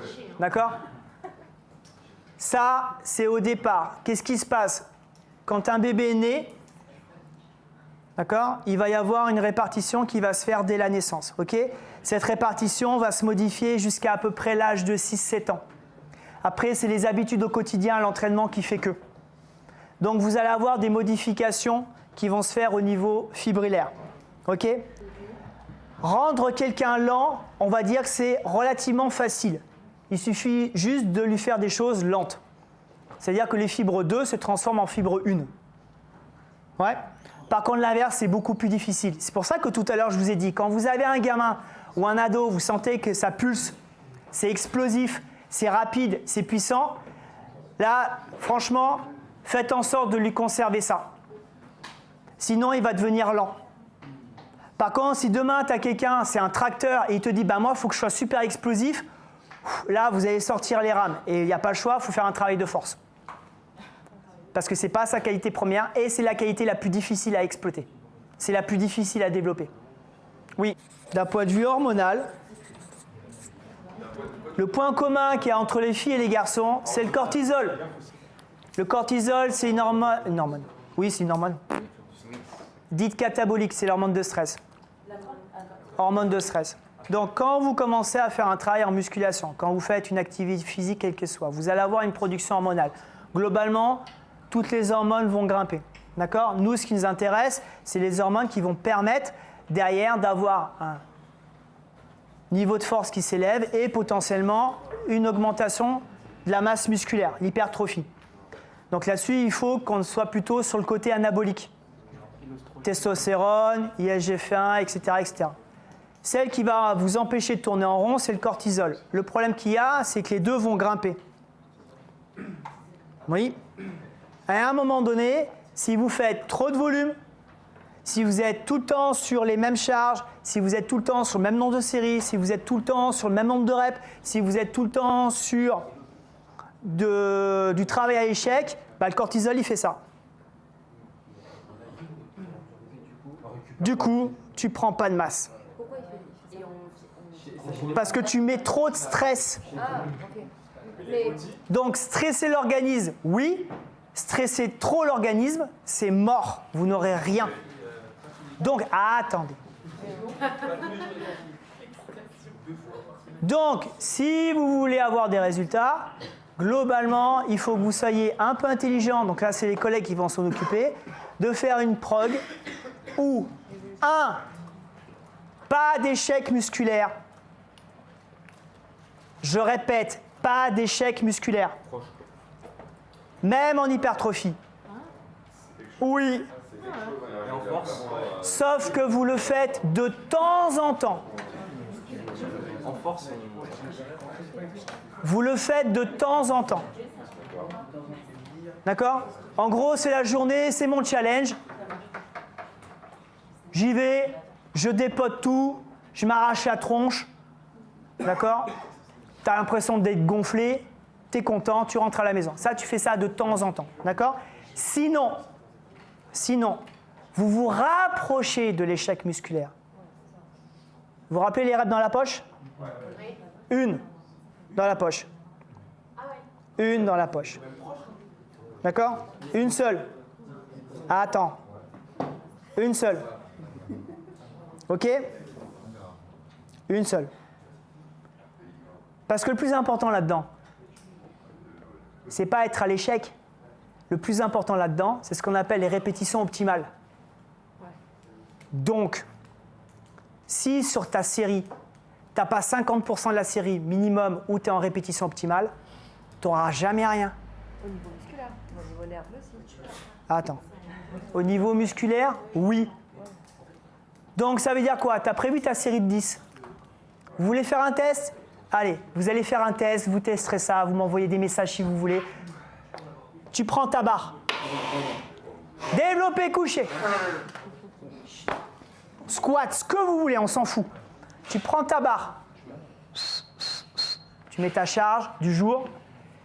Et là, tu fais tes reps le plus vite possible. Ouais. À partir du moment où ça se ralentit, c'est là où ça commence à bosser. Donc, si sur une série de 10, ça commence à ralentir sur les 2 dernières,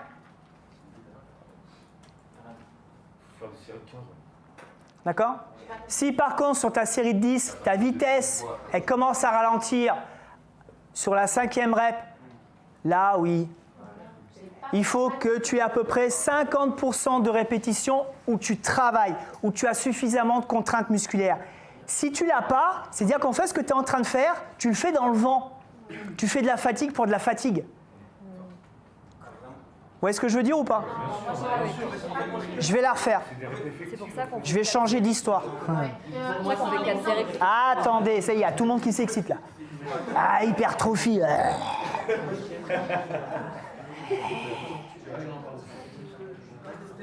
Je répète. Qui va s'entraîner ce soir? Tout le monde va s'entraîner demain? Ok. Demain, vous faites votre entraînement qui est prévu. Ce qui est prévu. Pour les différents exercices, sur chaque série, vous mettez du rythme. Boum, boum, boum, boum. D'accord? Il faut qu'à minima, la moitié de la série, la vitesse commence à être de plus en plus lente. Tu vas la finir ta série, on est d'accord? Mais si toute ta série, tu conserves la même vitesse, en gros, ce que tu es en train de faire, tu fais du vent. Comprenez ça? Et c'est pas moi qui le dis, hein? C'est pas moi qui le dis, ça, hein? Ça veut dire que ta charge, elle est trop faible. Si par contre, à l'inverse, tu commences à faire ta série, boum, boum, et d'un seul coup, boum, et là tu te dis, putain, j'en ai encore 8, tu les finiras pas. Là, c'est trop lourd. Ah oui, d'accord. Du coup, il n'y a pas cette tension effective. Il n'y a pas suffisamment de contraintes effectives. Vous voyez l'idée? Attendez, c'est simple. On a un seul système nerveux. On n'en a qu'un seul. On n'en a pas 4, pas 3, on n'en a qu'un seul. Il s'en prend plein la tronche toute la journée. Parce que tu es dans les embouteillages, parce qu'il y a les travaux, parce qu'il y a du bruit là-bas, parce que lui, il m'a emmerdé toute la journée, parce que j'ai le prof Marietan qui n'a pas arrêté de parler, parce que ci et parce que ça. Quand tu es en salle, c'est pareil. D'accord? Tu n'as qu'un seul système nerveux. Si ton système nerveux, à chaque fois, tu l'amènes au bout du bout, lui, il fait « Oh oh !» Et là, il ferme les vannes. Et quand il ferme les vannes, il n'y a plus rien. Donc, si vous voulez faire ce que je vous dis depuis tout à l'heure, vous êtes en capacité de vous entraîner 7 jours sur 7. Ça veut dire que la chose prioritaire, c'est de protéger votre système nerveux. C'est lui qui régule tout. D'accord? Donc, par rapport à l'entraînement, voilà pourquoi je vous dis l'échec musculaire, juste de temps en temps. Après, c'est notre société aussi qui veut ça, je pense. Je suis d'accord. Là, je vais parler entraînement. Derrière, vous mettez des reps dans la poche. Oui, prenez de la récupération. Prenez de la récupération. D'accord? Travail de force, la récup, c'est 3 à 5 minutes. Tu prends plus de temps à récupérer qu'à faire les choses. D'accord? On peut même monter jusqu'à... Il y a des formats qui existent, c'est des vieux formats des années 60, si je ne raconte pas de conneries. Des formats qui existent sur du 15 minutes de récup. Bulking, bien joué. Je perds du poids. Je modifie la composition corporelle. C'est clair pour ça?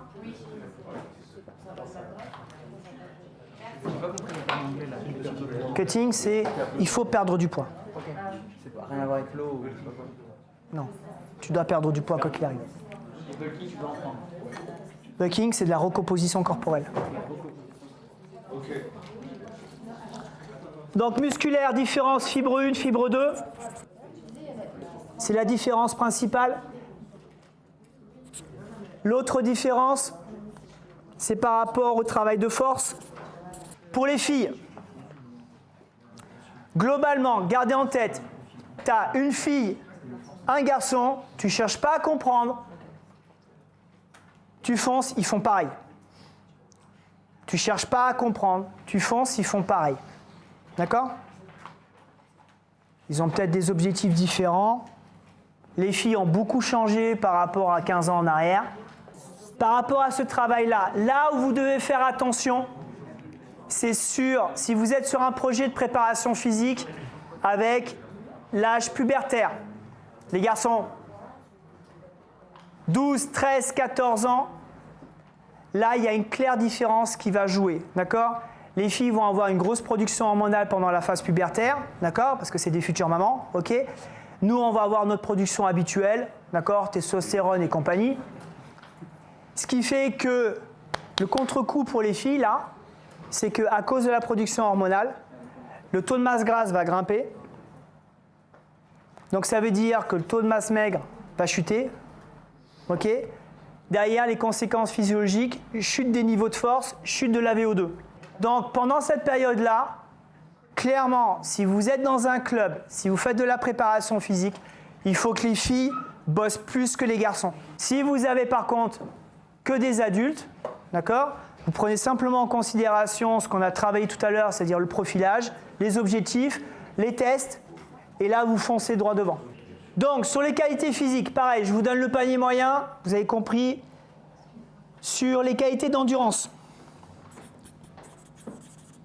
Donc là, je parle au niveau adulte. Hein. D'accord? Il semblerait que les filles soient plus à l'aise sur le travail d'endurance parce qu'elles ont l'habitude de faire, en musculation notamment, des séries un peu plus longues. D'accord? Et tout l'aspect cours de fitness les aide à ça. Donc l'endurance musculaire chez les filles semblerait être plus importante que chez les garçons. Mais je pense que c'est surtout par rapport aux habitudes. D'accord? Donc ça, c'est le premier point.